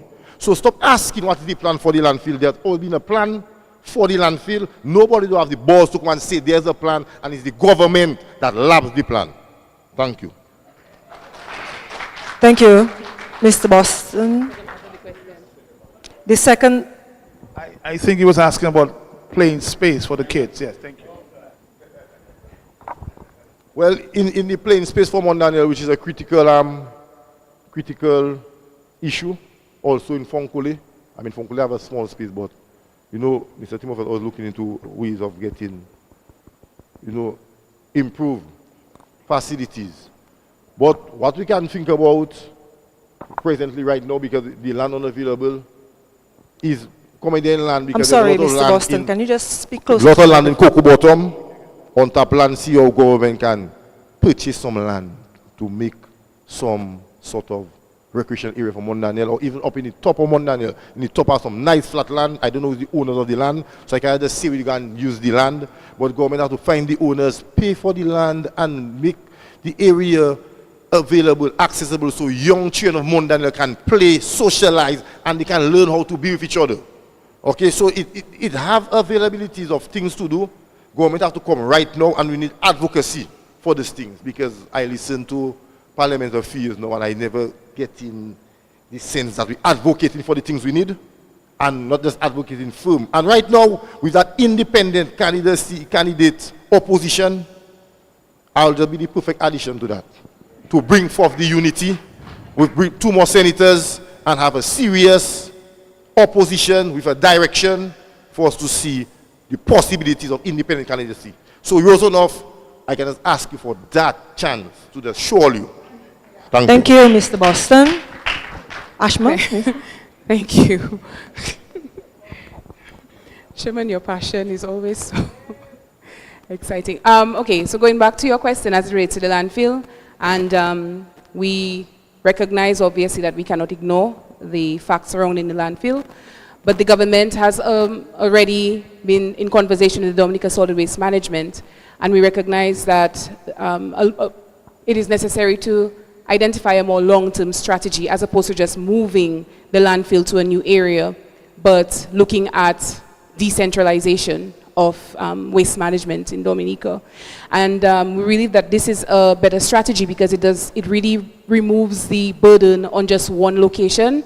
And we recognize as well that obviously operational costs are higher when the waste has to be moved from further areas in the north, in the south, and decentralization is technically perhaps the most realistic solution relative to the landfill issue currently. So this is another policy, another proposal that you will most likely see as well coming in the, revealed in the coming year.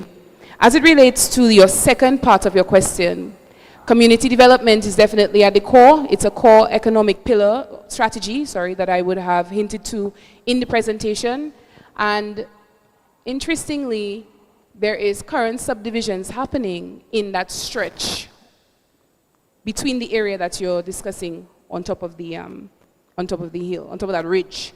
So we are aware of the individual who is subdividing, and it definitely provides an opportunity for us to explore not just recreation, but as well housing potentially, because this area, just like Fonkole, presents itself with some beautiful views, and we believe definitely that it can provide an opportunity to ensure that we can commit to housing and providing safety and dignity for individuals within the Roseau North constituency. Thank you. Thank you, Ms. McDougall. Mr. Luge?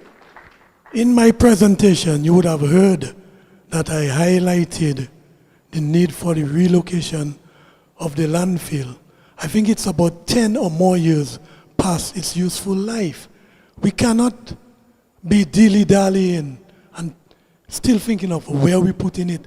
A government 26 years in office should have taken care of that problem. We will find a location. If it's somewhere along the west coast, but we'll have our technicians tell us, and when they tell us, we must do it. It can't be a recurring problem for 26 years. On the question of playing area for Mount Daniel, fortunately I met with a group of persons in Mount Daniel, and they mentioned that So you are in sync with the rest of the people of Mount Daniel. And we cannot have a top-down way of doing things. I think the constituents can best tell us where that playing field, where that resource center, where that place for elderly people to come recreate in Mount Daniel. You must tell us, and we will get that from the people, and we'll execute that plan. Thank you, candidates, for answering the question. Okay. Yes. Yes, sir. Good evening. My question is my name is Firelander. While I'm not a voter within the constituency, I'm an employee within the constituency. I work right here at the Dominica China Friendship Hospital.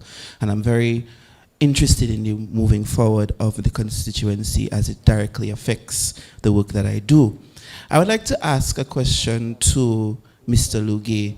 And this question is the fact that, and I think I listened to your presentation, both your presentation as well as the questions you would have answered, and I've heard you use the word failure almost 20 times in relation to the government. And you've sat in opposition twice. And my question, and served as a parliamentary representative of this constituency on 2 occasions. In fact, it is rumored, and not even rumored, but very much so, publicly stated that your party, the United Workers' Party, was seeking alternative representation within this constituency. My question to you, sir, is if you were not the first choice of your political party, why should the people of Roseau North select you as the next parliamentary representative of the constituency?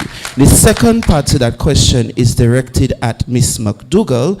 In fact, you would have been sought after not only by the Dominica Labour Party and United Workers' Party, you'd have been sought after by multiple parties, I think even the UPP. And that means, I would say, they say what they say about good gold? Yeah. But what does that say about you as a potential parliamentary representative? Thank you. Again, please try to keep your questions within the 1 minute space there. Thank you. Okay, thank you for your question.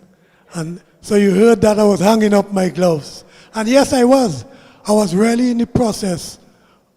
I was doing an unofficial poll to get my replacement. But when I heard snap election / by-election, I say, oh no, no, no, no, no.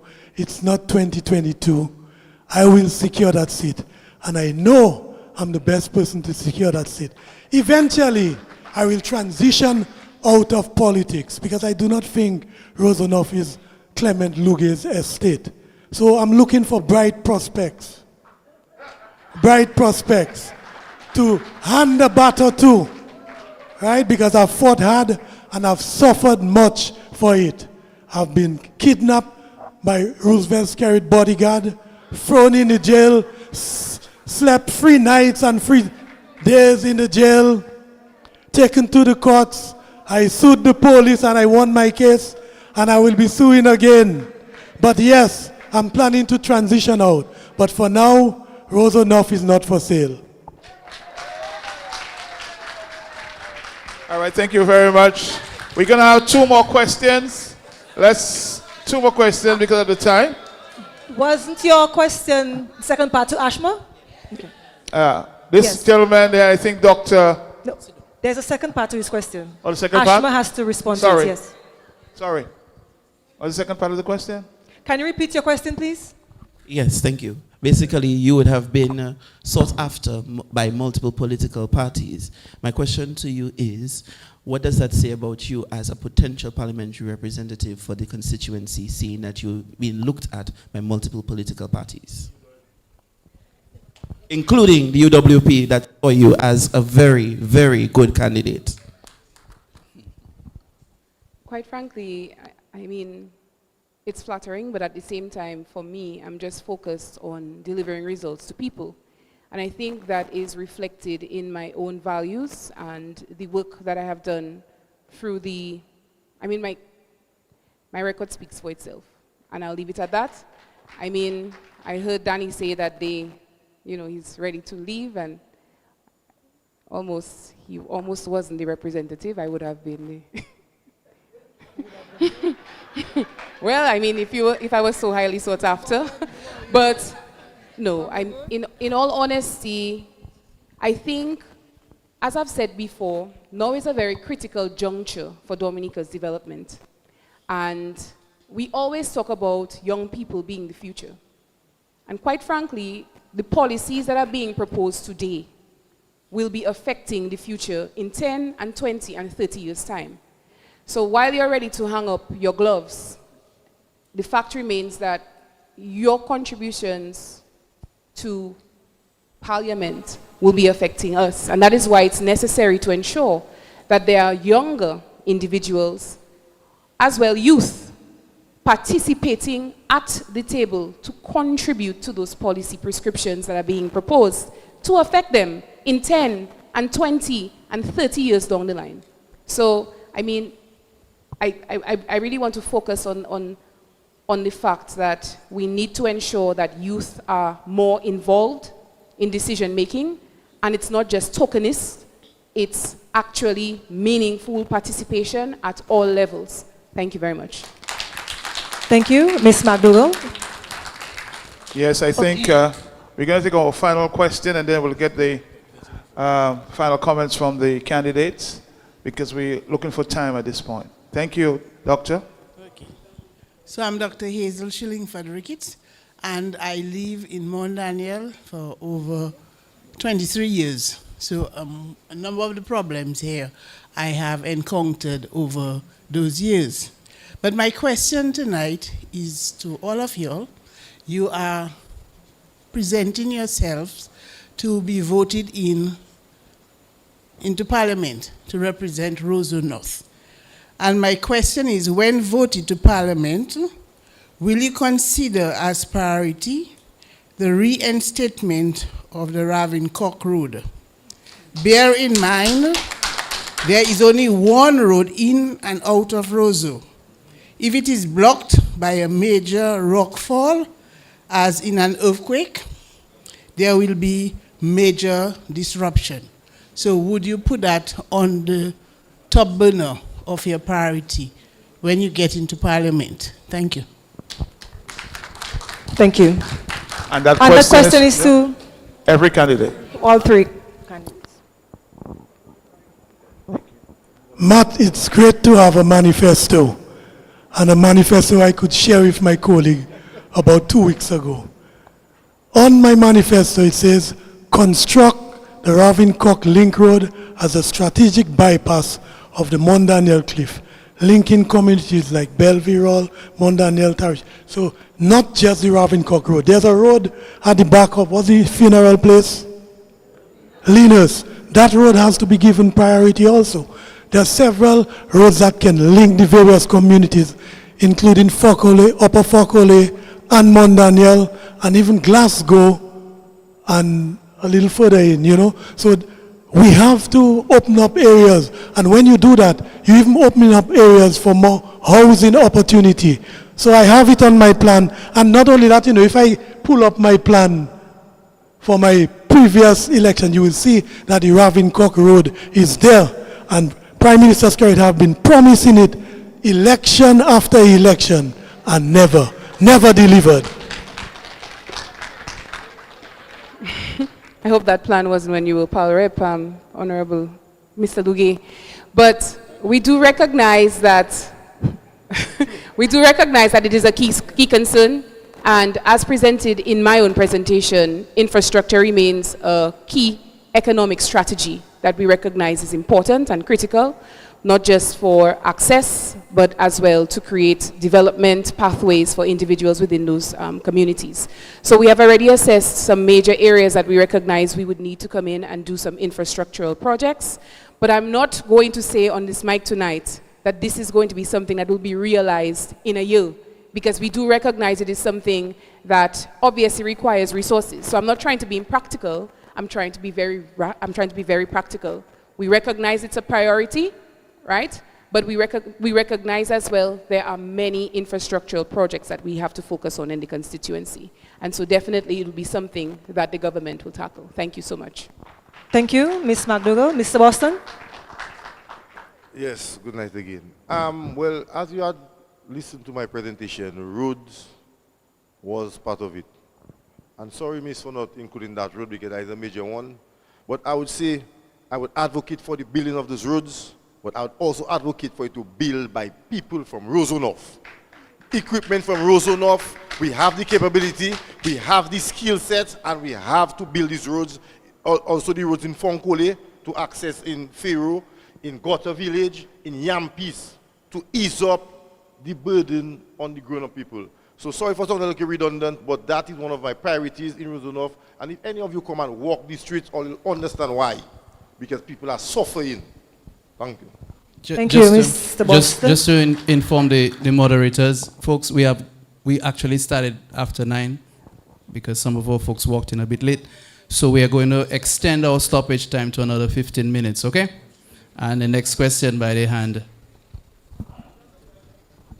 Yes. Good evening to all the people in here. My name is Oliver Walsh. I am from Roseau North.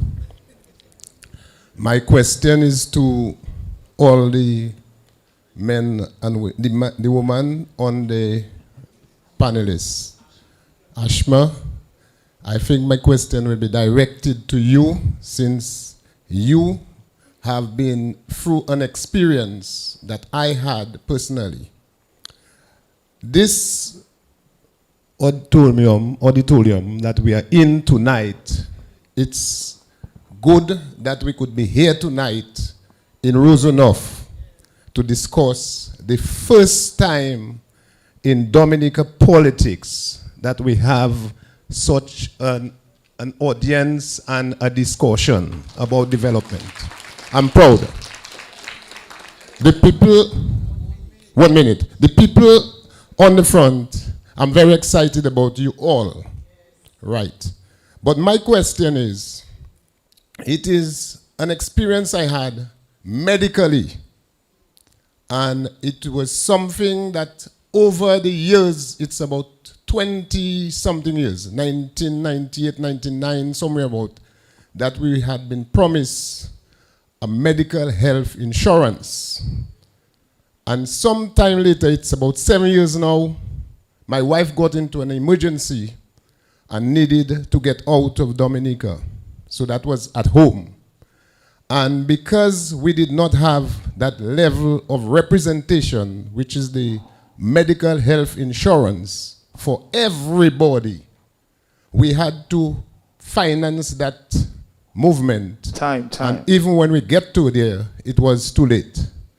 The situation with me, I had a situation with a heart problem, and I had to go to Guadeloupe. And when I go to Guadeloupe, I was out there, and your father, Ashma, was also in Guadeloupe with a medical health problem. And our situation there, due to costs, was very, very hard.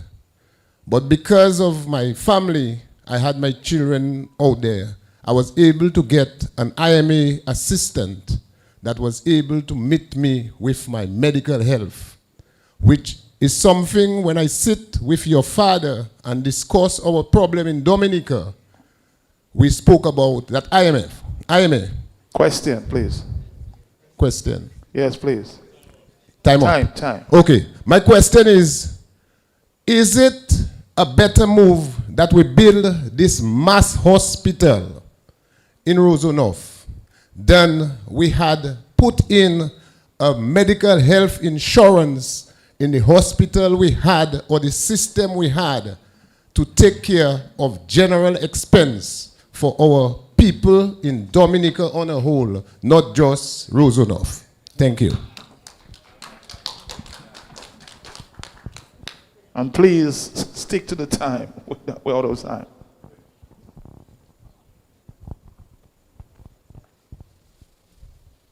I think it's important to note that I do recognize the importance of ensuring that we have access to healthcare in Dominica. And you're asking whether one should have come before the other or whether they should have both come simultaneously.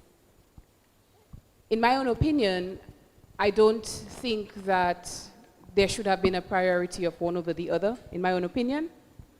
However, we do have to recognize that with the resources that we have available, perhaps both may not have been able to come at the same time. And so I think it's important to note that access to healthcare is just as important as being able to afford it. However, we cannot afford what we don't have. And so in the absence of having medical, well, in the absence of having a hospital, people would have had medical health insurance, but at what facility would they have been able to access the healthcare?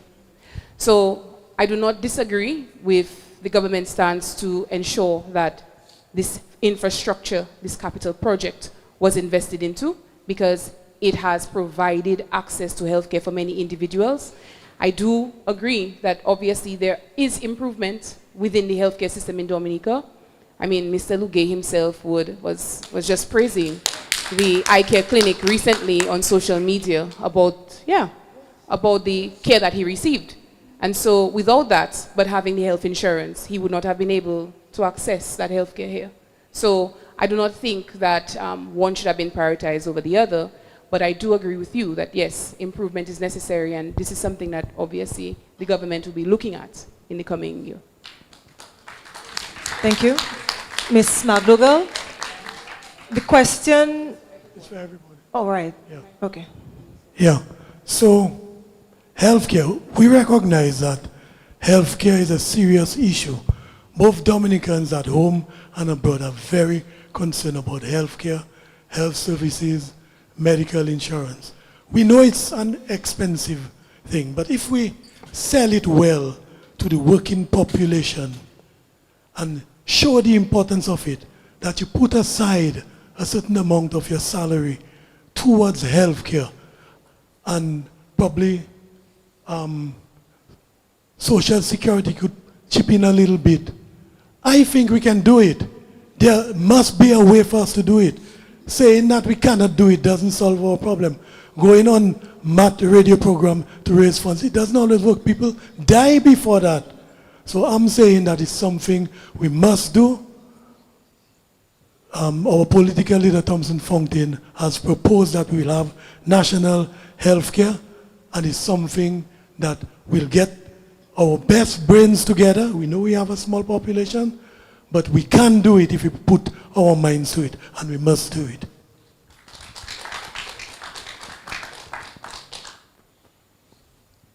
Well, I do commend the upgrade of the hospital, although we lack it in certain essential aspects, but you have to give jacket when it needed. So we have the facility there right now, we need to upgrade it. But with the insurance, you have to be paying into that insurance monthly. Same thing, we have to revert out of that socialist mentality. No, how are we going to sustain that insurance? We need it, but we need to get people to work so they can participate. So first and foremost, we need to get our population, our middle class, working, and they can participate in insurance, and then the government can come and add to it, and then we can go to the private sector and create something worthwhile. So it have the plan, we have the plan in our mind, but first and foremost, we need to develop our middle class, because that is where everything lies, and we can start no plan without first and foremost developing the middle class. Thank you. Thank you, Mr. Boston. And we continue with the questions until 9:15, I was told by the organizers. Next question. All right, good night, everybody. Good night. My name is Philip Williams. My DNA is in Goodwill right here. I have to make a comment and then a question. Mr. Lugay, I like your idea about the vended cafe, but it's in the wrong place. That there is for the expansion of the port. The place your idea can go is where you see they have the old ice factory, the Dexter building, the grapefruit factory, and the Wasco people. Get rid of all of that and put a major bus terminal there for all the buses from the north of the country. Okay, that's what we need. And you can put your vendor's cafe along the side of it. So you have all those clients coming in, so business will be good for those people. Okay, that's that. The second thing is the traffic issue. You cannot put a cruise ship terminal there. cruise ship terminal should go Canefield by the airport. You see, when school open, you cannot pass. Traffic back up to Belfast, coming to work in the morning. The buses are getting bigger. The cruise ships are getting bigger. More passengers. You're asking for problem. Okay? So that cannot happen. You have to think of it. What's going to happen down the road. Okay? Another opinion I have is the reason why there's no jobs, or they say there's jobs and there are not people, the economy shuts down at 5 o'clock. You cannot get people to work from 5 o'clock because they can't get a bus to go home. Not even goodwill, you can get a bus to go home. The bus system needs to be put in place so people can get a ride. If you work KFC has to provide their own transportation. If you have a restaurant in town, you have to provide your own transportation. It's very costly. So we need to do something about that. But my question you have a question, sir? The question is, goodwill from the roundabout go up is a residential area. We don't get no service from the city council because they don't have money. But we pay in all the taxes. I want to know what you can do to help us with that. And also all the skyscrapers they have going up in goodwill there. Before it wasn't like that. I don't need planning change the law, but it's a residential area. I want to know what you're going to do to stop that nonsense. Thank you very much. And your question is to who, Mr. All of them. Okay. Now the engineers at the back, the lighting affects the participants at the front. The flickering affects them, okay? So if you have to do it, just do it once, please. Okay, so we're going to start with you, Mr. Luge? Okay. I accept your criticism and ideas in terms of the plans I have and probably could be shifted a little lower down. We will have our professionals advise us properly and you will be part of that decision making. That's how it works. Okay, so we'll bring all our brains together, but it can be done. Even in the case of the area where I talk about 8 cruise ships, you could do flyovers so the people don't have to be walking along the main road. So there are several ideas. When I spoke about the tourist reception center, next to the tourist reception center would be a bus terminal. So from the bus terminal, the tourists would go on their tours and come back to the place. So there's ways and means, but I'm agreeing with you that we can tweak the idea to make it better and stronger. Thank you. Mr. Luge, Ms. McDougall. Well, the second part of your question, can you just repeat it? I think we both missed it as we were distracted by the flickering lights.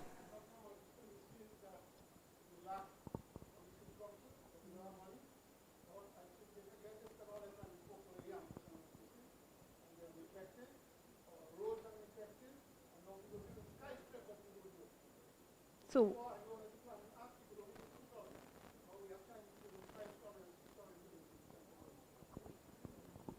okay, so what is the question really, sir? Just to be clear. Oh, okay. I think you're raising a very important point. What has happened to our institutions like planning and so on? Have they lost it? I mean, even if, you are right. Above the hospital area was reserved for residential areas, and you've seen some really huge, tall buildings going up. We have to start respecting our laws and our rules, and I agree with you, but 26 years is a long time, and I don't think it's going to turn around on this government. Only a new government that respects law will ensure that this happens. Thank you. Mr. Boston? Yes, well, I don't do sound redundant, no? And as a sitting member of City Council, I appreciate what you say, but City Council is financed by the residents. So I going to sound redundant again. We need to rebuild our middle class so they can participate, so City Council can fulfill their duties. I mean, I don't think it's much more difficult than that, but we cannot ask, as I tell the mayor already, people to pay because we know the situation. And we cannot keep on depending on government to do everything. City Council by law have its mandate, but we need the financing from the general public, but we cannot ask of the general public to pay when the people are clearly not working and they don't have the funds to contribute to their own development. So I'll go back to the same thing again. We need to get our people up and working, gainful employment so they can participate in their life. Thank you. Thank you. And so I want to focus on something that he actually just said. In this particular area, we do recognize that there is a gap that exists. We are actually meeting with the residents from the NO4 polling district this weekend to ensure that we can discuss some of these challenges that you have identified and together discuss some solutions in regards to addressing them outside of just the Roseau City Council, but other areas that we could actually provide initiatives to address that.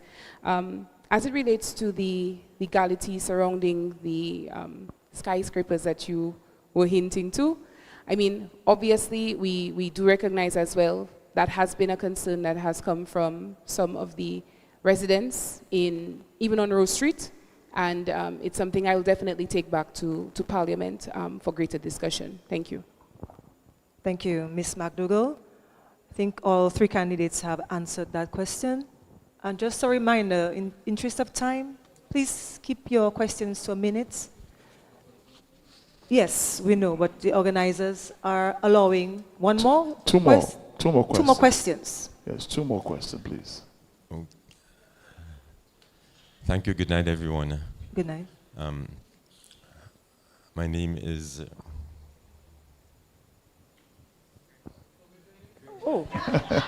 Gregor Nassif. I'm a stutterer, and I stutter on my name. So we understand. I'll try to get through the question. Many of the challenges, landfill, bypass, roads, port, are significant projects from a financial perspective. They require a healthy treasury, a sustainable economy, and a leader who supports the projects. And the reality of our parliamentary democracy is that a vote for you is a vote for your party, is a vote for your leader. Yes?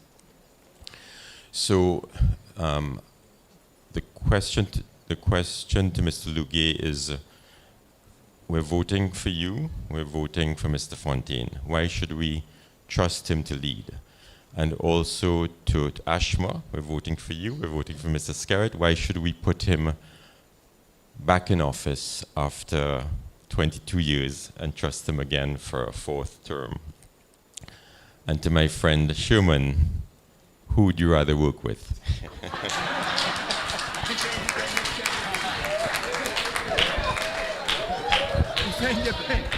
Whoa!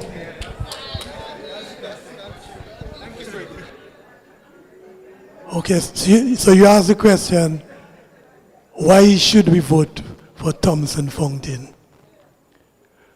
Thompson Fontaine comes with fresh ideas, the 10-pillar plan, and you heard of my plan, which will fit into the 10-pillar plan. And just by virtue of having one leader for 26 years, I'd vote Ashma as a new leader, or Vince as a new leader of the Labour Party. But in the case of the United Workers' Party and Dominicans generally, we need some fresh thinking, fresh ideas, someone new, someone who has done it in other countries. And that's why he gets my vote of confidence. Thank you, Mr. Lugue. Ms. McDougall? I think the real question is whether or not the country has moved in the last 22 years. And when we look at the capital projects that have been realized and that we are currently working on as a government, the marina, the international airport, the cable car project, the hospital, we're currently sitting at the hospital. I mean, one has to credit that there has been a lot of development, especially in the face of the exogenous shocks that we have faced. We have to understand that this hasn't been a linear path for Dominica. We have been affected by hurricanes, which have become more severe. We have been affected by the pandemic. And so, while I do understand, obviously we're not where we want to be, but at the same time, we are much further than where we were. And so, this is why I obviously place my confidence in the leader of the party. And yeah, this is why I believe that he should be given another opportunity. Thank you, Ms. McDougall. Mr. Boston? Okay, Mr. Nassif, in my ideal government structure going forward, if Mr. Fontaine can win his seat, Mr. Scary can win his seat, but we go up independent, against hijack of our parliament. We need to go in a parliament where decisions are made through public interaction. When you send a party into the parliament with hijack, we don't have a debate. They have explanations. And we need to educate the public that we don't need a political party to form a government. And that is important in the education system in Dominica. We do not require a political party. The Constitution holds for debates. In our lifetime, have we ever seen a debate in Parliament? Right now, we're going to get budgetary representation, budgetary explanation. Because where the debate? Just to talk and think and waste time. It's coming, that is it. We already have the thing, $1.3 billion. It leak out already, everybody know. $1.3 billion for the budget, and it's going to have no contention because we do have a debate structure in our parliament. We consent to hijack the parliament because our political preference, and we just indoctrinate into that. And that is where the evil begins in Dominica. Too much power, absolute power, corrupts absolutely. We have 26 years of that. We need to break it. And if we have to work together, Roosevelt, Scary, Mr. Fontaine, Sherman, Boston, and the rest of the independent candidates come together and we form a government of national unity. But presently, we're in a by-election, and I'll go to reinforce our opposition, independent opposition. And that is where I'm strong. I'm independent because no other, well, Labour Party have enough already. I don't know what they want again. And Mr. Luge and Mr. Thompson, with all due respect, we had two candidates independently in our parliament, opposition and United Workers' Party within themselves brought them apart. And that was very sad, like what we're supposed to do in the last 4 years. Just erase it. So I go in India now to strengthen Jesma Paul, Anthony Charles, Delbert Paris and the rest of them, and then when general election come, we'll see to that. Good night. Last question. Last question. Thank you, candidates. We've just gotten an indication by the organizer that we have the last question. A question from a young lady at the back. Our final question. Okay, good night. My name is Naisha Dublin, and my question is for mainly everyone, the free representatives. So I reside in Stock Farm. So I live in Stock Farm for 24 years. I'm 24 years old, and since I born, basically, I know the Labour Party has been in power. Therefore, I will say for sure there has been a lot of empty promises. And for example, now I noticed that they started a project in the first netball stadium in the community.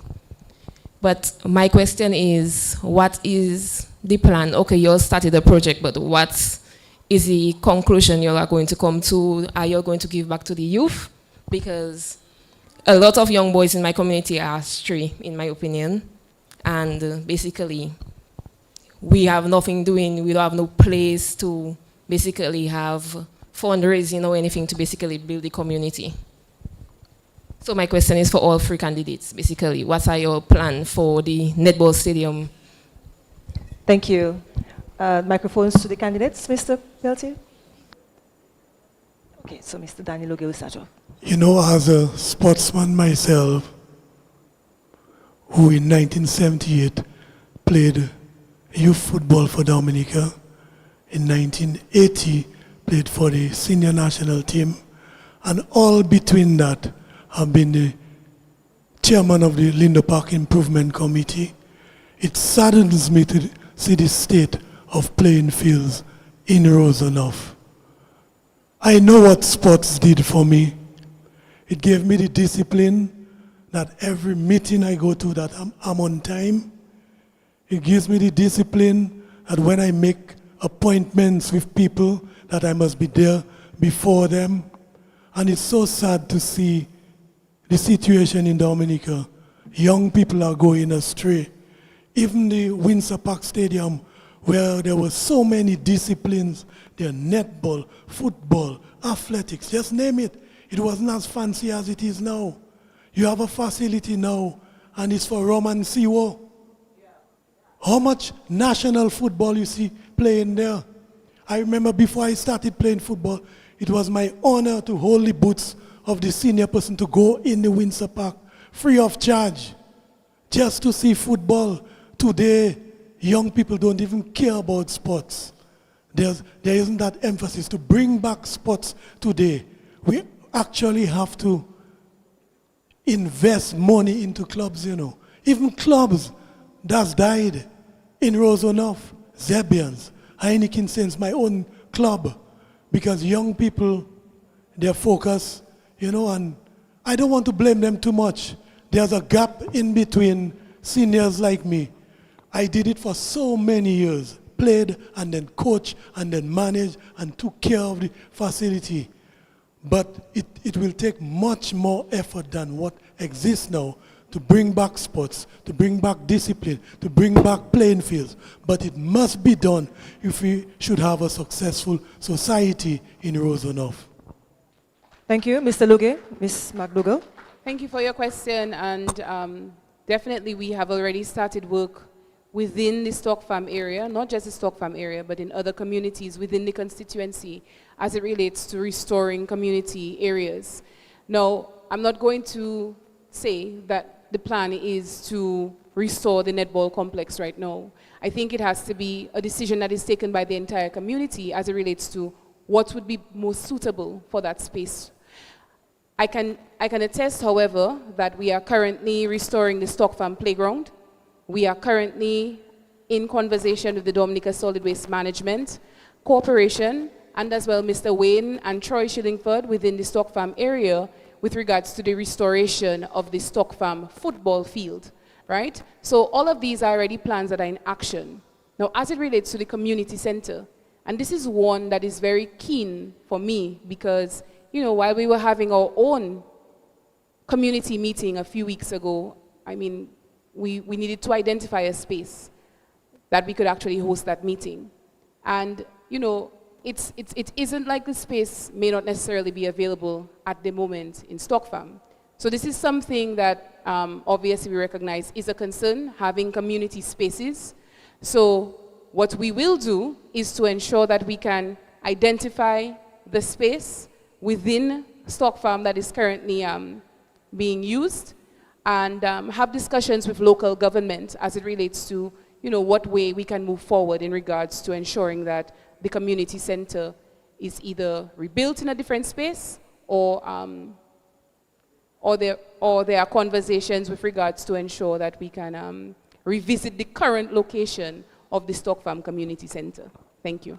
Thank you, Ms. McDougall. I thought we wasn't attacking each other, but I guess it's okay if it done technically.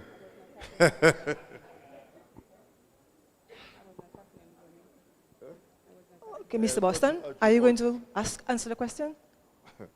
Look, I will lose track of the question. the question was about the netball stadium. Sorry about that. That's right. Yes. Yeah, the question of the community You all center. shouldn't be addressing each other, Okay. you know that based on the rules. Huh? You all should not be addressing each other based on the rules. Okay, all right, but we can address each other technically. No All right. Okay, anyway, based on the netball stadium, as I said before, I worked on the netball stadium. It's a shame how we make that area deteriorate to what it is right now. I mean, right now we see political campaigns coming now and place cleaning up. I myself was active in acknowledging the area need to clean up, and then I'm happy to see it cleaned up. As representative of City Council, the space, through there isn't any space for the locals, children to play. There was a real plan in place to rehabilitate that area there so we can play, host little fetes, use it for parking to raise funds for the committee of the community, host little football, indoor football. So there was that plan in place. Okay, I mean, we jump the gun, people have money in front of us, so they jump the gun and they're doing it, but not a problem, they clean for us, because we have seen about 3 or 4 recycled plans of that area, indoor swimming pool, indoor facility, cover in, every election cycle, so that's nothing new. Okay, I mean, we fell upon that recycle kind of a promises, we fell upon it. Now, to address the community center, plans of the community center long time in the area it was in Simon Bolivar, because that was a stock farm community center. It was Simon Bolivar. Learn and listen. The committee of the day asked the government of the day that the area was too small. So they actually transferred the land for the community center down to the area where they have the plane park. I mean, it's recorded history. I mean, we can talk what we're talking about. And the area they're talking about that existing have been left abandoned. It was a place for a hive for thieves and different criminal activities. It was a menace to the community. I myself live in the community. And the community actually accepted the upgrade of that area. Some of us, we're not old enough to know about that, or we wasn't in politics in that time to be swinging around our suggestions. But the community center land was actually rediverted. They reacquired land lower down in the place where they have the playground. They didn't build a community center there, but that is the area allocated for the new community center of Simon Bolivar. Today we're looking to have a community of stock farm. Stock farm, right? Right, what you're talking about there now, because the young lady, she living in stock farm. Because that will be Simon Bolivar. Right, so we're looking to have an area in that. There was a promise by the same Labour Party a few years ago to house a community center in one of the promises in the rehabilitation of the netball stadium. There was a hall for a community center of stock farm, and if you want to check your stats, it's right there. So go forward with it and look for it. Thank you. Thank you, Mr. Boston. I think we have come to the end of the questions and come to the end of this event. Thank you to our candidates for... Final comments. Yes, so we have the final comments from Mr. Darrell Bob. And that we will have our final candidates. comments from you guys, but Mr. Darrell Bob will address... Well, I was about to do the vote of thanks, but if you have a final comment... We did plan on allowing them the final comments. So what number do you have? There was a deep. That's right. So who has number one to end? Mr. Please. Boston. And 3 minutes, please. Yes. Please, we're watching that clock very closely. So thank you, Mr. Boston, as he approaches the podium for his last. Thank you. comments. Testing. All right. Mic check. All right. So thank you to the Dominica Business Forum for hosting this event. I mean, to me it was attended. I mean, we had the intention of having more people there, but I guess with the people looking at it live, I mean, in Calibishi, Ilmi up there looking at it, and in the rest of Dominicans, it was a very impressive event. I appreciate it. I appreciate the conduct, although in the end we can't truly consider, but you know it happened. That's nothing. But I thank you. I mean, as I say, I could speak about so much things. I myself, I participate in a lot of things in Roseau North, different communities, but what we need to do is to look into empowering our citizens, not just in Roseau North, but we can start with Roseau North now, Roseau North on display, to empower our citizens. We need to advocate for our citizens to be educated properly so they can participate. We've already talking about their government can intervene now and do all they want to do. It's still going to crash. Without a thriving middle class, is down the drain. Society will collapse. So good night to everybody. Good night to listening around the world. DBS Radio, Emo News. Mr. Matt, thank you. Commander, always lovely. Everybody, give thanks. Thank you, Mr. Boston, for your presentation. We now welcome Ashma McDougall for her closing remarks. Good evening, and again, I want to commend the Dominica Business Forum for this initiative. I remember when I myself would have initiated it many years ago at the Dominica State College, so I do recognize the importance of having such public discourse, and I really commend as well the other candidates on their presentations this evening, and thank you again to the audience for the questions that you would have pitched. I think with my presentation this evening, the major point that I would really like to emphasize is that every great constituency is built on more than just roads and buildings and health centers and infrastructure. It is built on people. And the approach that I've taken to listen to people over the last weeks has been quite enthusiastic, quite enlightening, because I believe I believe that in ensuring that we can develop this community-led approach to the challenges that we are facing in the constituency, people have to be at the center. Solutions cannot be developed within the input of the very people that they affect. And so my hope and my intent is to continue working with the people. And so tonight, I ask for your confidence in the presentation and the plans that I have presented this evening. And over the rest of the few weeks left in this campaign, I will endeavor to meet with more residents across more communities to understand any additional challenges that they believe should be at the forefront of the development nexus for the Roseau North constituency. I also want to encourage those of you who have not confirmed to go and get confirmed. Regardless of the coin that you sit on, it's important to ensure that you exercise your democratic right. And in addition to that, through the walks in this constituency, regardless of whatever slurs have been suggested, there are many people who still remain unregistered.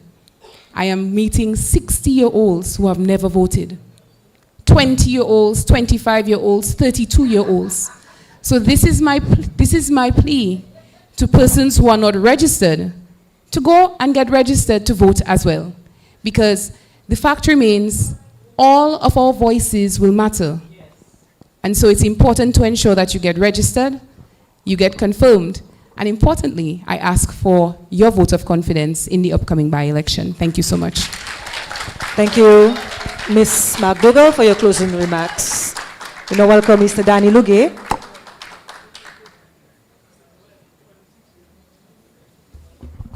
Let me thank each and every one of you for showing up. To those who asked the tough questions, I want to thank you. I took note of them, and I will be looking at them closely to ensure that when I get to Parliament, I will be expressing your feelings, your aspirations, to make sure that we hold the government fit to the fire. But I am laser beam focused on solving the 40% unemployment in Roseau North. And that is why I presented in my plan a tourist hub where it will create jobs, where people into braiding hair, restaurant, music industry, they can find themselves a place to earn $1 from the tourism dollar. I am laser beam focused on the taxes that's suffocating small to large businesses. We have 55 cents on every dollar is paid in taxes and 45 left to business places. My mind is focused on healthcare. When folks are scared to come to the China French hospital, you know one thing about me, when it's good, I got great service from the eye clinic. I went on public radio and complimented. But when there are areas that needs to be pulled up, don't tell me, don't say it. Everybody know the reality. People scared to come to the hospital. When we isolating and disenfranchising local indigenous doctors, we're sending them home when they still have a lot of energy. That's not good. Dominica for Dominicans first. Now we spoke about all the major projects in Dominica. If $1 billion international airport is being built in Dominica, we should have millionaires being made, truckers, people selling food.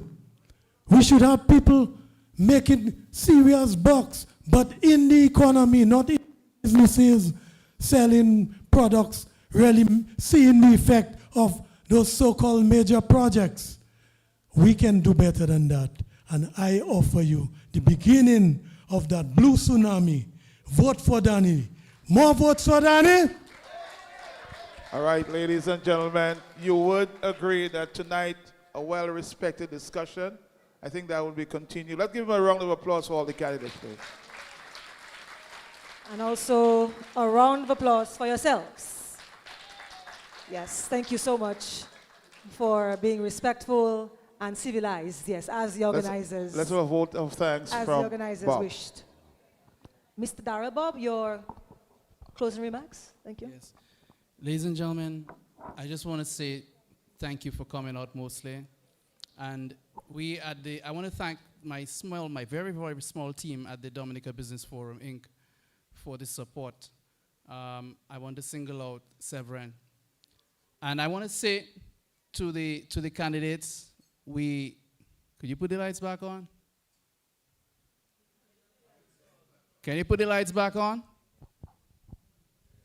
Yes, I want to say to the candidates, we appreciate you, we adore your bravery, and we want you to continue like this, have that kind of thing in you to face your constituents. We have not seen that in Dominica in a very long time. You know the importance, yes. And to you, the constituents, it's important that you make the demands. You make the demands. We'll make ourselves available. My job here is so simple, just to say thank you to you and the candidates, and of course our moderators. I would like you to give them a very strong round of applause. And give the candidates again a very strong round of applause. And you may ask yourself, how come I'm not saying special thanks to members of the mercantile community? We had no sponsors, absolutely none at all. So this is something I just want to say. I want to put that on your minds, that in future, I know there are thousands of people listening to us right now. I've been responding to messages on my phone all the way from Houston and Miami. Dominicans are tuned in very strongly. So this has a lot of reach, and we have our intentions. Support us, the Dominica Business Forum, Inc.